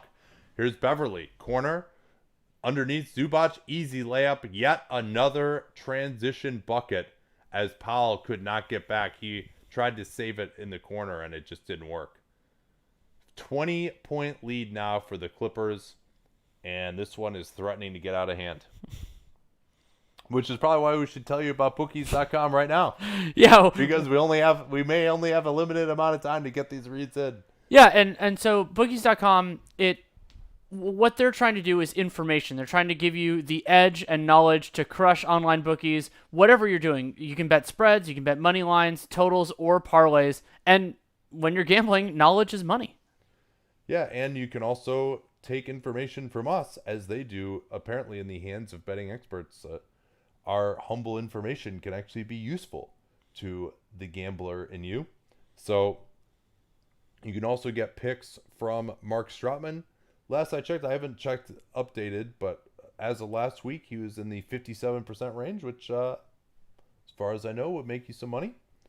Certainly appears that way. And so, and because they have some live updating tools, it's great to just visit the website, bookies.com, have it bookmarked, and so whatever you're looking for, you can find it there. Also, follow Bookies on Twitter, so you can get updates and information that way too. For if you're like those of us who spend a lot of our day on Twitter.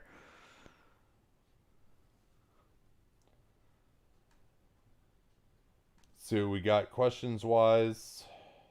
How bad is Luka on defense? I think just in your normal regular season game against your normal regular season team, he's totally fine.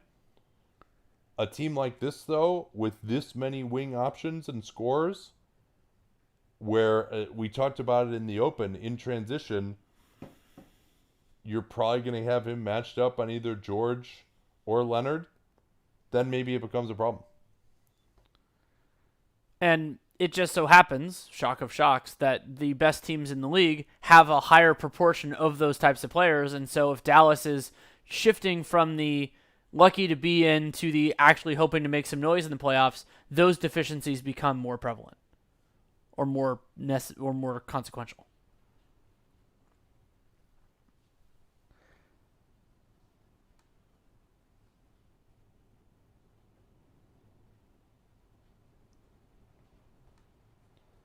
What do you think Landry Shamit's ceiling is? I think that I'm not super pumped with what he does with the ball in his hands, but he's a wonderful 3-point shooter. There's JJ Barea, 3-point Wow, shooter. that's interesting. Yeah, this is a very like Rick Carlisle move here, the kind of old school angry coach move. Did you hear the story about him trying to bring JJ into a game like last week, and JJ's just like, hell no. He just asked him if he wanted to go in. Uh-oh, we got problems here, Danny. The wind is picked up. DirecTV may signal loss. Oh man. Oh, but I can get more information by clicking on it. That's the important thing. We could probably actually figure out a way to do it online. Oh yeah, this is a problem. Well, I hope it doesn't get any closer. Because the rain and wind is interfering with our friends at DirecTV right now. So we can try to. Do you want to try to write it out for a few minutes and answer some questions? Yeah, no, I think so. Hopefully this will improve. Here, if you want to answer some questions, I'll see if I can find a way that we can just watch the game as well. I can hook it up to my TV, and we can continue. Where does Tobias Harris rank among the worst contracts? So, I will look up the exact numbers. I will not be able to, off the top of my head, go through the entire league. I mean, to me, it's a negative value contract. Okay, so the numbers that I have in 5 years, 180 million. I might need to update that based on the actual stuff. Yeah, I mean, giving him 35, 36 million a year is absolutely a problem, especially if he's not a go-to offensive option.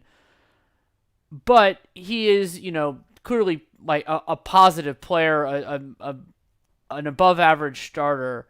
So the negative value on that contract, to me, you're talking more in the $7, maybe $5 to $8 to $9 million range. So that's bad, but that's not let's say, for example, Gorgie Jang, who is maybe a minimum plus guy and is making 17. So those sorts of things are bigger issues. Now, you can make an argument that Tobias Harris on the Sixers is probably actually a better value contract just because they have so many other players, and as long as ownership is willing to pay the tax, they're willing to do it. But yeah, that's it. We'll do worse contracts at some point. I don't know if he'll factor in. There are a lot of bad contracts on the books, but it's a worthy question for sure. What does Toronto do on their double teams that makes them so much better and less exploitable compared to everybody else? I think a really good thing that they do, and you can compare this to Paul George in individual circumstances, is they do a good job of bringing help but not overcommitting. Because what a lot of teams do is they do the double and then that's kind of the end of it. But the Raptors are always moving, they're always talking, and they have very agile, intelligent defenders. So they're not sacrificing as much. That second player is not just out of the play if they get the ball out. Also, they're good at doubling because they have really long, smart defenders. All right. I'm installing the DirecTV player. Woo! Does it ever bother you that coaches like Carlisle and Doc only start grading credit when their teams do well, even if it's actually more impressive what they do in the lean years? Yeah, sometimes. Coaching is a very hard overall job to evaluate, and it can be hard also because how much credit do you give the it's back. remainder of the coaching staff? So, they're, players who improve, sometimes it's other people, but the coaches cultivate their staffs. So that's how you factor that in. Luka shooting free throws, All right, and yeah, we only missed 1 point coming off the lead here. yes, Lou Williams is in pretty early. Patrick Beverly must have gotten his fourth foul. he did, and Zubac has 4 too. Porzingis pressuring up nicely out on the floor on Harrell. They're looking to bring Kawhi out of the corner on a screen. They've also got George posting up. That's a tough set to deal with. Oh, nice strip by Hardaway. Goes right to Finney-Smith. Doncic. Clips are back again. Their transition defense has been really good, but they've got the double team with Lou Williams. Doncic goes right by, and they're going to get Luka for the hook here. They are. Maybe that's justice for the other one that they missed earlier in Yeah. the game. Oh, yeah. Clear. Clear hook. Lou can't believe that someone would ever foul him. 16th turnover for Dallas. That is a killer. The switch this action. Now they get Kawhi in the post. And what are they going to get here? A travel on Kawhi Leonard. Coach Nick had a video on this years ago that Kawhi Yep, that was a travel. travels a little bit. Yeah, he switched his pivot foot on the catch.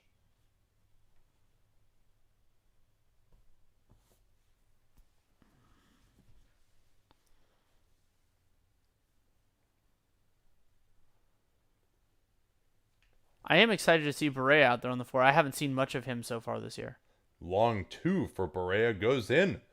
Barea, of course, suffered the torn Achilles pretty late into the season for a guy who's back already.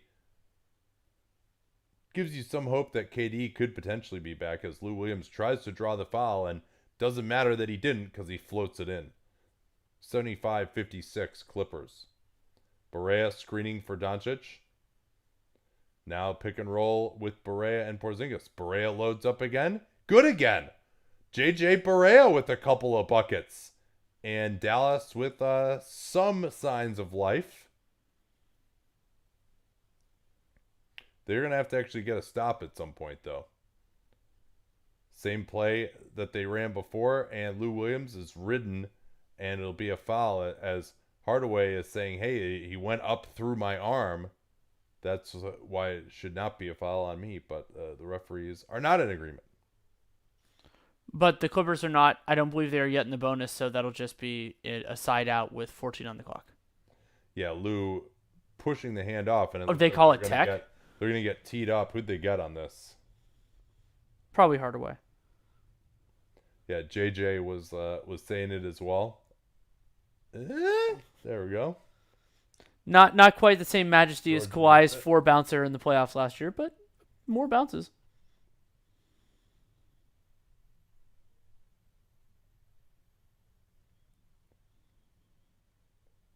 Kawhi putting Doncic in the mix, into the lane, fades away. Nice contest from Luka. No, he got him on the wrist. And I liked Luka fighting back into that play once Kawhi got a half a step past him, but yeah, it looks like he committed the foul. Yeah, it looked like Kawhi was really going to blow by him, and I like you, I appreciated that. But yeah, I mean, this is going to be caught him on the forearm. Yep, no, good call. And this is going to be Luka Doncic's life in the playoffs, and a reason why I never thought he would. I mean, I'll be honest with you. Even after last year, I never thought he'd be this good offensively, like at any point in his career, and he already is. And maybe he'll drop off a little bit, but as he gets a fourth personal foul. But I still have some doubts about him in the playoffs because of the way that he could potentially be attacked here. And it looks like Carlisle's going to do it, but this is a classic example of why you have to keep the guy with 4 fouls in the game, because if they pull Luka, this game's over. Oh, yeah.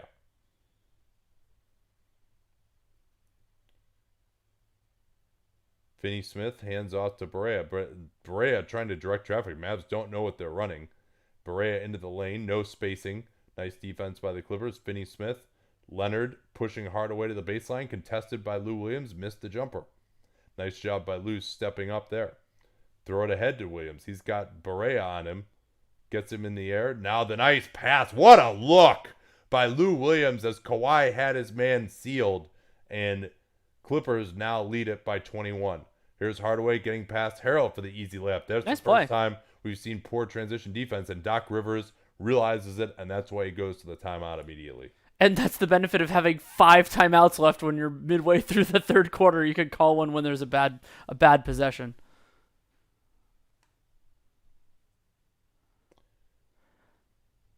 That's an interesting one.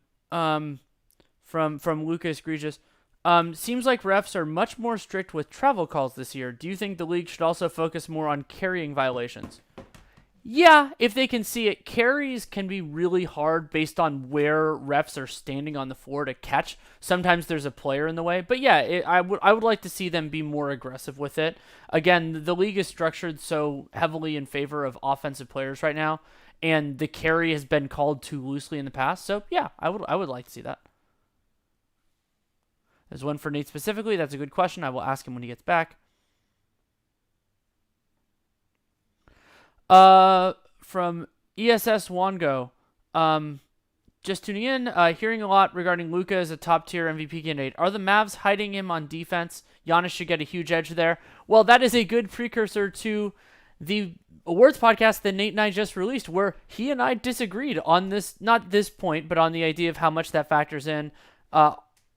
Luka versus Giannis was a part of it, and I went with Giannis over Luka because of the kind of the per minute overall value. I thought that, wow, Luka has been the more valuable offensive player. Giannis is a defensive player of the year candidate. Luka is absolutely not. And they disagreed. It was a close call for me. I'm assuming it was a close call for you. And then Harden is, of course, in that mix as well for both of us. Have I gotten any side effects from finasteride? I've mentioned that I've used that for a while in the Hims ads. No, never have. So somebody asked you specifically a question, I guess because you are the king of lower body injuries. Do you think that Achilles injuries will ever become like ACL tears where they're less likely to permanently ruin careers? Yeah, I mean, there's a few guys who haven't had their careers ruined. Rudy Gay. Yeah, Gay, Dominique Wilkins, there's a few others that I'm not remembering right now. But how do you feel about players? I mean, I think part of the reason it's tough is just because your calf, you just can't use it for a while. I think part of the reason why ACL tears are actually okay now in a lot of cases is because you can start using your quad muscle again pretty early on after the surgery, whereas your Achilles tendon, like, your calf muscle isn't even attached to anything, and so you can't use it for like months afterwards until it heals, and you just get such significant atrophy. Here's George off a screen in the weak side, goes into Porzingis and scores over him. What a finish from Paul George, as again Hardaway Jr. was beaten. That matchup has not been a good one for the Mavs. And I believe that was George's the first or second basket of the second half. They haven't needed his offense because they've gotten it so many other places. Yeah, I had 17 in the first, if you're just joining us. Doncic getting past Lou Williams. Pretty pathetic effort there from Lou. And I didn't see much of a foul, but he will go to the line once again. Yeah, it looks like, I don't know whether it was Harrell or Harkless who got him. Oh, Harrell reached. Yeah, they both actually got him a little bit. Yeah, Harrell gets him on the arm. And then Harkless got him on the head. So, yeah, that's one of those ones you couldn't see from the wide-angle camera. And it's also worth remembering, sometimes people get frustrated by calls that either are or are not made, that the refs' angles are generally very different from our own, and sometimes the alternate angles that neither of us has can be consequential. Yeah, Doncic has taken 14 free throws tonight. Hardaway Jr. doing a better job staying with George on the pin down out of the corner that time. But they run to the second option. Harrell eschews the floater. Magruder finds Harkless underneath, but he couldn't handle. And I guess Porzingis got fouled.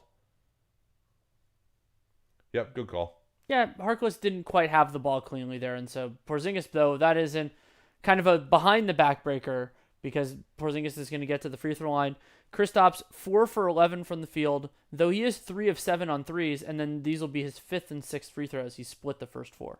Yeah, I think, and the lack of any kind of reliable 2-point offense for Porzingis, and certainly even in that All-Star season with the Knicks, he was taking a lot of long twos. It didn't look amazing, but that at least was an option for them to go to. He really has not gotten that part of his game back. I posited the other day that he thinks I think he needs to develop more of a fadeaway game as opposed to just jumping straight up or into guys on that jumper where he's getting bumped off of his shot. And in this game, I talked earlier about how the Clippers were shooting worse from 2 than from 3. That is just now not true anymore. But the Mavericks are shooting 40% from 2 as well. Powell gambles. Now there's a steal by Barea. I'm sorry, that was Porzingis. And Porzingis misses the dunk, but he'll go to the line. Harrell with the foul. Sorry, they were so zoomed out, I couldn't see who that was. Doc Rivers not pleased with the foul call. Let's see if Porzingis can actually hit a free throw. He's 2 out of 6 from the foul line. He missed those last 2. Yeah, Harrell caught him on the arm. Yeah. And while, he didn't hit the ball, he hit the guy as he was dunking and moved his body. That is absolutely a foul. But Doc standing up for the guy. I get it. I think he even raised his arm. He did. So, Doc, I would be willing to accept the idea that perhaps he might complain even in situations where the call against him is not obvious. Every once in a while. 16-point game. Wright is in. And the Mavs totally miscommunicate. That was awful. It was a little double high screen look, and Wright, they had that play specifically scouted out. Luka was supposed to switch on to Lou Williams as Barea goes backdoor, missing the layup. 3 guys behind the play. Harrell pushing it. Eludes Hardaway, missed, but right there, another offensive. And that's what happens when you have 3 guys behind the play. Then the Clippers had offensive rebound position even when the first one didn't go in. Yeah, and missed layups much easier to offensive rebound. Wright swings it to Doncic. They're trying to play Doncic off the ball more here. That seems like the plan, putting Barea in the game. Porzingis gets the rebound over George. He wanted the foul call. Now here's Doncic in the post. Good double by Magruder, but not good enough as he steps through. I mean, that's one where if Lou Williams just provides like even the slightest resistance, he can't step through like that. I mean, usually you say that the step through is the double teamer's fault as Williams gets it right back and they're up 21 again. Usually you say that if the guy steps through, it's the double teamer's fault, but Lou just backed off so much that it was just too much space. Barea pulling up, foul line, not there. JJ certainly getting a few looks up to make up for the missed time.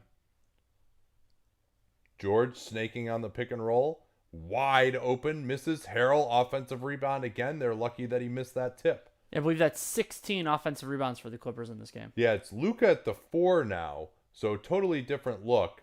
Porzingis goes left every time, into Harrell, blows the layup. And he was moved off his spot a little bit, was off balance, couldn't quite get the touch on that. Yeah, Porzingis also has no left hand whatsoever. As a finisher, that's something he could stand to improve. George, that was just an impossible pass to Harrell. No idea what he was thinking there. Everyone's looking a little ragged as we're waiting for the under 3 timeout. There's the block on Barea again. I gotta say, Barea actually looks pretty good, frankly, for coming back from a torn Achilles.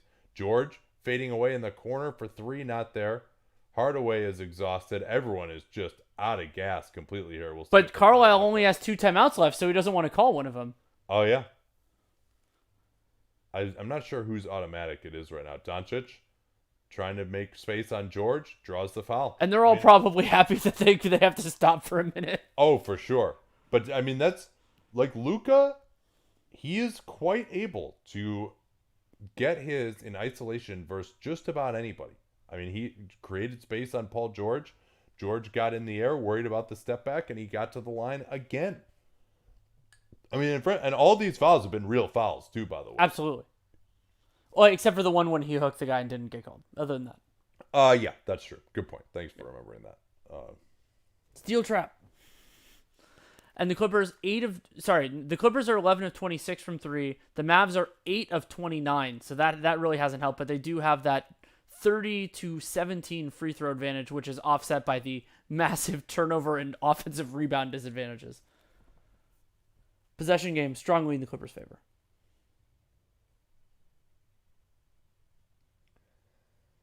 20-point game. Yeah, if this doesn't get close soon, we may need to pack it in. Here's Lou. Goes into Barea, and everyone stopped. They thought, between those two invertebrate floppers, you thought something was going to get called as they came together. Nothing was, and it's a dunk for Harrell. Rodney Magruder, yet another solid defender. Just another guy that these Clips can throw at you.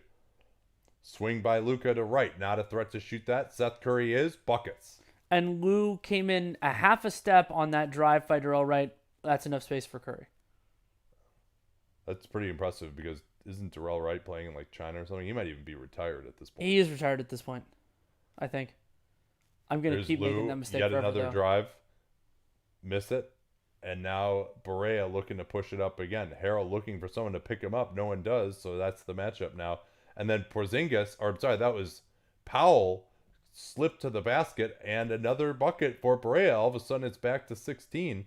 They throw it way ahead to Harrell. That was speculative. And the Mavs control. They had 4 guys around the ball. Dallas can get back into it here. Barea looking for Powell. Magruder held him on the roll. No call. Curry going to put Green in the mix. Gets past him. Lays it up. No good. Rebound. No good either. Oh, that was a killer. Yeah, could have cut it to 14. Clips not looking to get the 2-for-1. Lou Williams like, give me the ball. I need it. And then he finds Harrell for the dunk. Oof. And they get the 2-for-1. Lou for 1, baby. Not Never just fails. as a shooter. Barea and Doncic in the pick and roll. No advantage gain there. 10 on the clock to work with. Now it's Powell. Barea waves everyone away, tells Powell to cut, but he's picked up by Green. Barea steps in and hits. Oh! 2-point range for Barea. Now Lou Williams, his second favorite situation ever. Good D, though, by Curry. And we'll go in with it a 15-point lead. A little bit of a response here from Dallas at the end. Enough to keep us here on the NBA cast for a little longer, at least. Another reason that it's good to still be here, we can tell you about bookies.com. Yay! What I like most about them is the live updating odds comparisons, because there are so many sportsbooks out there, and they have more than a dozen legal U.S.-based sportsbooks. And then so you can go to a page, let's say, for the game that we're watching right now. If you're going before the game, I don't know in terms of in-game stuff. And let's say you have a feel. You think the Clippers are going to do really well. Well, there can be different lines and different payouts at different sites. And that's true whether you want to do just the betting line, if you want to do the money line, all of those things. And so for bookies.com, to have that all in one place is incredibly valuable. And if you have a feel for something, to have that all in one place consistently, reliably updated live is just huge. Yeah, you also get Mark Strotman, who gives you the latest news, trends, and figures, batting about 57% on his picks as of last week when I looked at it. And you can sign up for the best deals available in your state for legal betting. They have the best picks, latest odds, most valuable sports betting information just one click away. Follow @bookies on Twitter as well, and you will not miss any of the latest sports betting odds and info. Question from Zé Volta from Portugal. Do you guys think Dallas's roster is solid enough to back up Luka? If the goal is to win a championship, no. If the goal is to make the playoffs, yes. Yeah, I mean, and certainly this roster has unlocked him offensively. Yes. And I mean, it is too high of a standard to say, oh, this, I mean, I know we're very turbocharged to be like, oh man, the roster around this guy sucks. But like, they just got good 5 minutes ago. Like, let's give them, I mean, you gotta, crawl, walk, run, right? Like, yeah. It's, so no, this is not a championship roster around him. I mean, the number one way they can improve is Porzingis really getting to be a reasonable championship level second banana. And they also have money to spend conceptually in 2021, which might be a good window. We know the 2020 class is awful in terms of free agency. The big question with them, just like we've seen with other teams, is will that be enough to convince somebody to join forces? Hopefully it is, because that would be really fun to see. And also, the passage of time could really help them. Maybe they can unlock more from Jalen Brunson or Justin Jackson, just getting a little bit more reliable depth, have Donnie Nelson dig out some gems. And they can also start to wield Mark Cuban's willingness to spend as an owner a little bit more. And so there are ways that the Mavericks can improve from here beyond internal. 2021 free agency, they should have max space as well. Yeah. Lou playing the dance with Green. Mavs switching everything. This might even be a zone here. 3 from Robinson is off. This is their chance to get back into it. I know Luka is out, but Clips going with a pretty limited unit here outside of Lou Williams and Harold. But that's maybe not that limited. Here's Powell. Oh, not sure whether it was a pass. That was the shot. Dellavedova, the lob slash chuck that didn't quite work. Yeah, and then Lou goes to his left, gets fouled. That was a key. That could have brought it down to 14, Danny, and now it's going to be back up to 18. And yeah, I mean, that wasn't particularly effective as a lob or as a pass, but don't besmirch Dellavedova. He's a pretty good lob thrower. The reason I think was the camera angle that they used for Cavs games. There were those ones that he would throw to Tristan Thompson, and I genuinely was unsure every time he threw it. Oh, I see what you. Yes, yeah. You weren't impugning his lob throwing ability. No, just impugning my ability to discern what it was. Well, I mean, it's always the lob with him, though. That's a fair ultimately, point. Isn't it? Like that's what we always complained about is they would step up too far and then he would throw the lob. Powell and Kleba screening for Curry, another missed 3. Back out rebound Magruder. Lou Williams looking to push it to a 19-point advantage. Pick and roll with Harrell. Pulls up. Not there. Rebound Kleba. The combination of Kleba and Powell up front here. 3-guard alignment with Curry, Wright, and Brunson. 4 players on the right side of the floor, and none of them can get the ball. Powell fakes it. Backdoor now. Brunson. Oh, stopped by the combination of Harrell and Robinson. Harrell looking to push it up. 18-point lead. Goes into Powell. Floats it and scores up to 20. And there you see, I think, Harrell is a good player, but Powell, to me, as a starting center, just doesn't have enough defensively. Right? Swinging it to Brunson. Curry. Corner Kleba. Oh, and then the good hands of JaMychal Green took away what could have been a pass to an open Curry for a 3. And a part of how that happened was I think there was a little beat too much hesitation on the Curry pass to Kleba, which allowed the Clippers to be too close. You just got to keep it moving quickly. Or what Seth should have done? He should have pass faked. He would have had it. Would have had a wide open shot. Yeah, guys should probably do that more. Here's Brunson creating the space in the mid-range. Not there.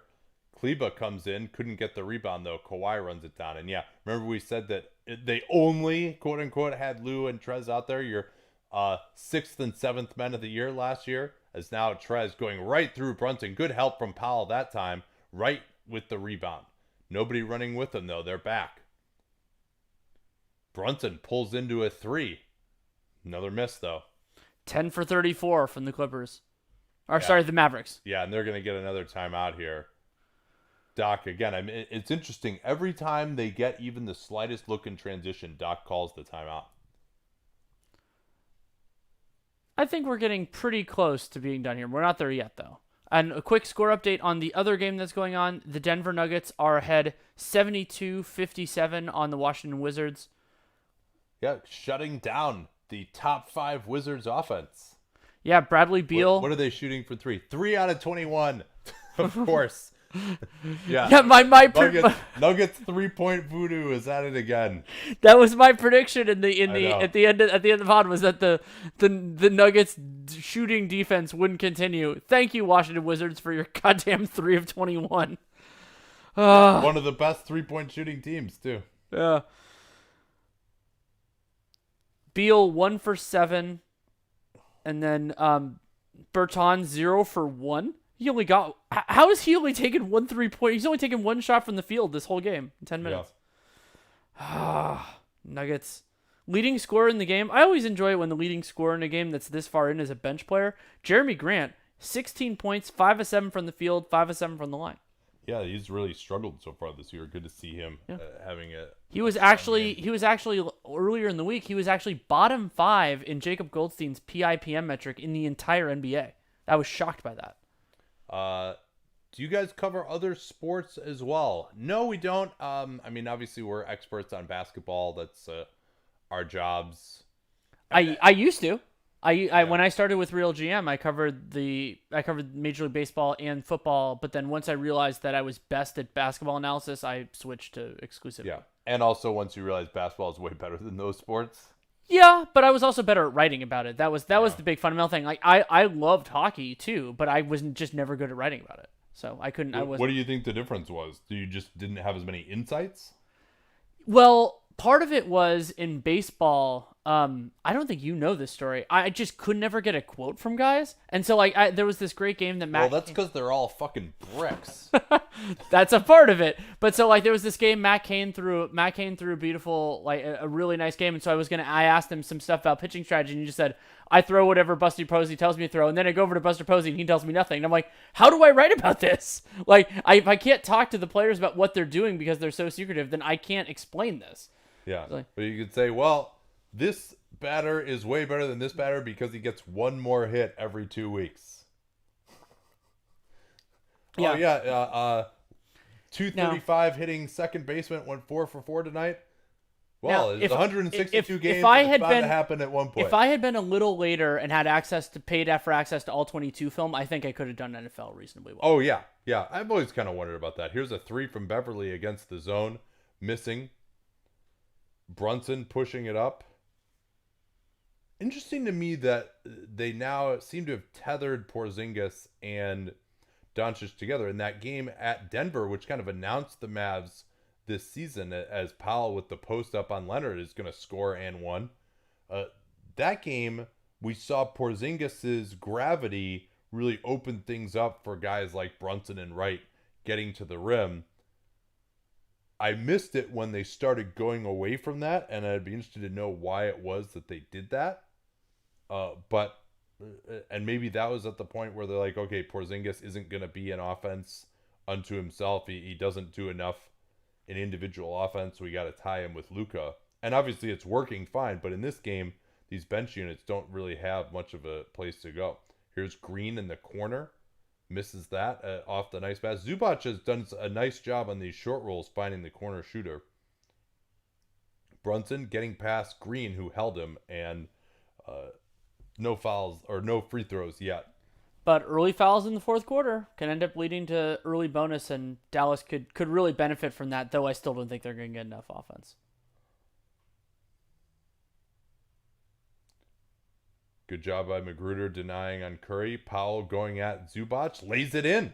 Zubac was fooled. Powell has had a couple of nice drives here in individual offense, not what he's known for. Yeah, as long as he doesn't have to pass. Is it feasible to be as in-depth an analyst as you guys are in multiple sorts? I mean, considering that I spend every working moment on basketball and I still feel like I don't know enough, I would say probably not. Yeah, I would say the closest I've seen, and I consider them different sports, is Carol Lawson doing the level of knowledge that she has on college and pro and women's basketball was incredible, and I'm missing her analysis this year. Though I'm thrilled for her on the Celtics. More zone from the Mavs. Kawhi against Powell. Double team comes from right, and they knock it away. 11 on the clock. I will note that what we do as analysts is very different, but I think good play-by-play people can transfer their skills really well. I mean, and maybe I could have some play-by-play facility of football. Who knows? But I think part of why this has worked out pretty well for me is because I know the sport so well and I kind of know what's coming, and so I can anticipate that. As this is going to be 3 free throws for Leonard, I can anticipate what's about to happen, and because I mean, every once in a while you'll see me call something that doesn't even happen because I'm anticipating it. But generally, because I've seen a lot of these actions before and I kind of know what's going to happen, I can prepare what I want to say about it in my mind ahead of time. We'd have to get into a lot more coach speak if we did football. That'd be fun. Leonard hitting the first free throw. And I believe these are his third, fourth, and fifth of the game so far. He really has not gotten to the line much so far, but still relatively productive because all those times he beat Dorian Finney-Smith towards the basket. Yeah, I mean, we haven't really felt Leonard too much in this game, and yet he's still 8 out of 16. Well, and Paul George had a 17-point first quarter and has 7 points in the entire rest of the game, and the Clippers are still up 17, potentially going to 18 right here. And Lou Williams, 21 points, 7 of 13 from the field, 4 of 6 from downtown. Powell looks to go at Zubac again. Now it's Brunson, floats it up, way short. George, nice rebound there. Outlet to Williams. They're in transition once more. Good screen from Zubac. He is laying the wood tonight. But Powell gets out on Williams and pressures him. Lou with the three. Not there. Zubac, excellent box out by Brunson. That was fantastic work by Brunson on the defensive glass. Now he's got Zubac to go out on offense. Wants it back.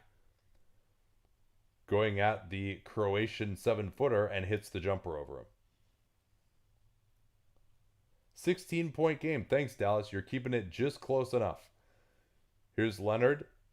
Gets his pass deflected. Now it's Powell on him. This is Beverly underneath. He'll just take the free throw line jumper completely unattended. And Zubac, that's got to be How did they not see that? He got just got drilled right in the back. Yeah, Brunson just shoves him in the back here again. Yeah, I mean, and he got a hand on the ball, too. Like, that shove took him out of it. Like, sometimes you got to just have as that's a great cut from right. And Beverly raises his arm for blowing it, and Doc Rivers is going to get another timeout. Doc loves his angry timeouts in this game. Yeah, this is the third one he's called in the second half. Back to that Zubac thing, though. To me, sometimes you have kind of the uncatchable pass interference rule where, yeah, maybe the guy got fouled, but it was so far over his head it doesn't matter, and you don't want to stop play for that. But he got his hand on the ball, and it was because he got shoved in the back that he couldn't actually make the play.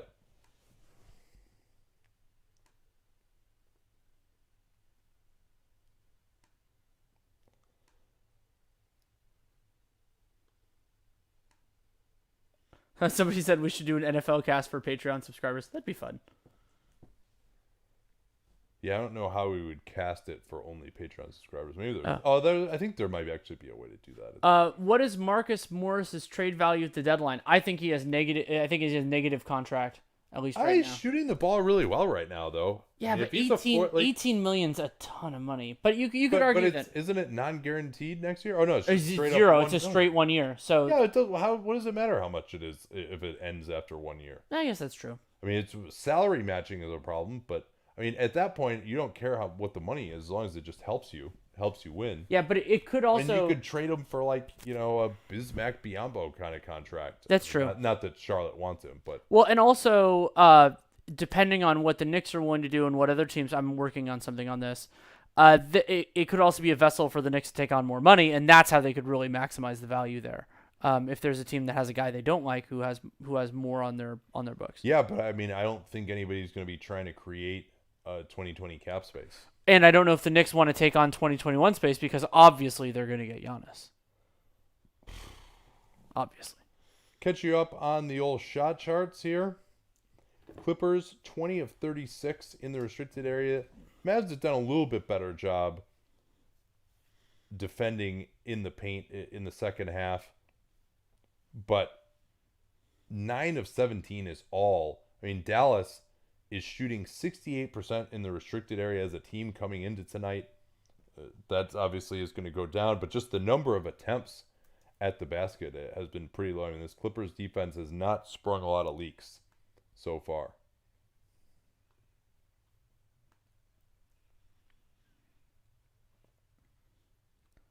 Something else that's, I think, notable about this game, there have only been 3 total block shots. Porzingis got 1, and then JaMychal Green actually has 2. And not a lot of really good, even close shot blocks that I can really think of in this game. There were some contests that led to the Clippers missing shots and getting offensive rebounds. All right, we're back here. It's Williams and Beverly together in the backcourt. Leonard, George, and Harrell up front. This is a pretty difficult unit. Mavs back in the zone. Kawhi creating space against Curry. Help comes off the corner. Kawhi doesn't see it. Just shoots over Curry, though, and scores. Very difficult shot, but that's what Kawhi Leonard does. Still haven't seen Luka come back. Interesting when Carlisle's going to go back to him. Brunson going at Williams, creating space. I thought he traveled, and then he gets his pass deflected by George. What a master Paul George is, coming off a right from the top. You just never see a guy come down from the top like that to deflect a pass to the corner. and now they're going to get an offensive foul on Beverly. Chicago on Chicago violence there. So this is what I don't get about this. Okay? You're supposed to be in the guy's path. Patrick Beverly is going from the corner to the elbow here. The direction that he's going. Is Jalen Brunson on a line between the corner and the elbow in Beverly's path? Absolutely not. He's on the side of him there. And just because Beverly lowers his shoulder and there's contact, they give him the offensive foul. But he's not in his path. You're supposed to be in the guy's path. I agree with you. Unfortunately for the Mavericks, Maxi Kleber was not in a line between DeLon Wright's pass and the out-of-bounds line. That was a rough turnover. Back to the zone for the Mavs. Still no Luka. They're communicating defense. Remember, the Mavs have been some of the teams that have, over the years, their teams, as George gets inside. Nice pass from Leonard, but he's stopped by Kleber. They've been one of the teams that have played the most zone over the years. They're actually really the first one to use it effectively, as there's yet another steal. George, nice hustle from Powell, and he fouls George. See if this gets looked at as a flagrant. Certainly an intentional foul. Nah, it doesn't look like there's much there. No, I think that's just a two-shotter. And I think that was DeLon Wright who got a hand in on Paul George to knock that ball loose. I mean, this tonight has been the Clippers' defense at their absolute finest. They've got 12 steals, forced 20 turnovers from the Mavs as George hits the first free throw. Luka is back, Porzingis back, Finney-Smith back. Interested to see whether they stick with the zone here. Back in the 02-03 season, which was the Mavs won 61 games, they started off, I want to say they won like their first 13 games or something, and they played zone a ton under Don Nelson. That was shortly after it first became legal. And they've definitely gone to some zones over the years. I think they even did it a little in the 2011 finals. Hardaway swings to Finney-Smith. It's Finney-Smith at the 4, Barea at point guard. So Barea replacing either Powell or Kleber. I don't know how they're going to stop him with this group, though. Leonard fading away, in and out, rebound Barea. 18-point game here. It's probably out of reach, but I'm interested. Let's stick around here and see how this looks. Porzingis, deep 3, that's off. Rebound George. Run into by Finney-Smith. Good no call, though. Didn't really affect anything. Now they want to go back to Kawhi in the posts. Closing it out here. Leonard over Finney-Smith. Another rim out miss. Rebound Harold. No box out from Porzingis once more. 18th offensive rebound. Porzingis just sucks at boxing out. It's really remarkable. Leonard creates the space on Finney-Smith, and that'll be good night. 106-86, 20-point game with 5 minutes left. Apropos to give up an offensive rebound. Luka swinging it. Again, Leonard almost got the steal. Swing it to Finney-Smith. Luka, what a closeout by Leonard. I mean, that's ridiculous. Did you see that, Danny? Like, Luka throws the pass to the opposite side. Leonard almost gets the steal, and then they swing the ball back. Closes out twice on Luka. Now Luka with a hand on it. That was a horrendous turnover by the Clippers. All right, I think we can call it here, but this was a fun one. I mean, a blowout. The narrative is going to be Mavs not ready for prime time. I agree. They can play better. They can shoot better from 3. I'm more concerned about their defense in this game, frankly, than the offense. I think they can adjust to this Clippers. But this is peak Clippers here. This is Mavs team. Best offensive rating in NBA history coming into tonight. And the Clippers shut them down. Kawhi playing with Luka once more. I mean, the Mavs playoff flaws on display tonight, but Kawhi's, quiet game, 28 points. Yeah. It's unreal. A quiet game it was, Danny. Thank you, Nate. And with that. Well, let's tell people the other things they can do. Patreon.com/Duncan LaRue. I wanted to do the Costanza, like, I'm out. That's it. Well, there'll be a stoppage soon. Patreon.com/Duncan LaRue. We're going to have some special stuff coming out soon. Dunked On, we did our awards pod, which was a lot of fun. Also, I did Real Jam Radio with Ben Taylor. That was really good. It'll be a few days, but Hollinger Duncan podcast will be out. And then we're going to do another fun one on Sunday for Dunked On. We're not going to do 15 and 60. It's going to be later in the week. And yeah, I'll probably have some writing at The Athletic at some point. How about Happy Thanksgiving? Happy Thanksgiving.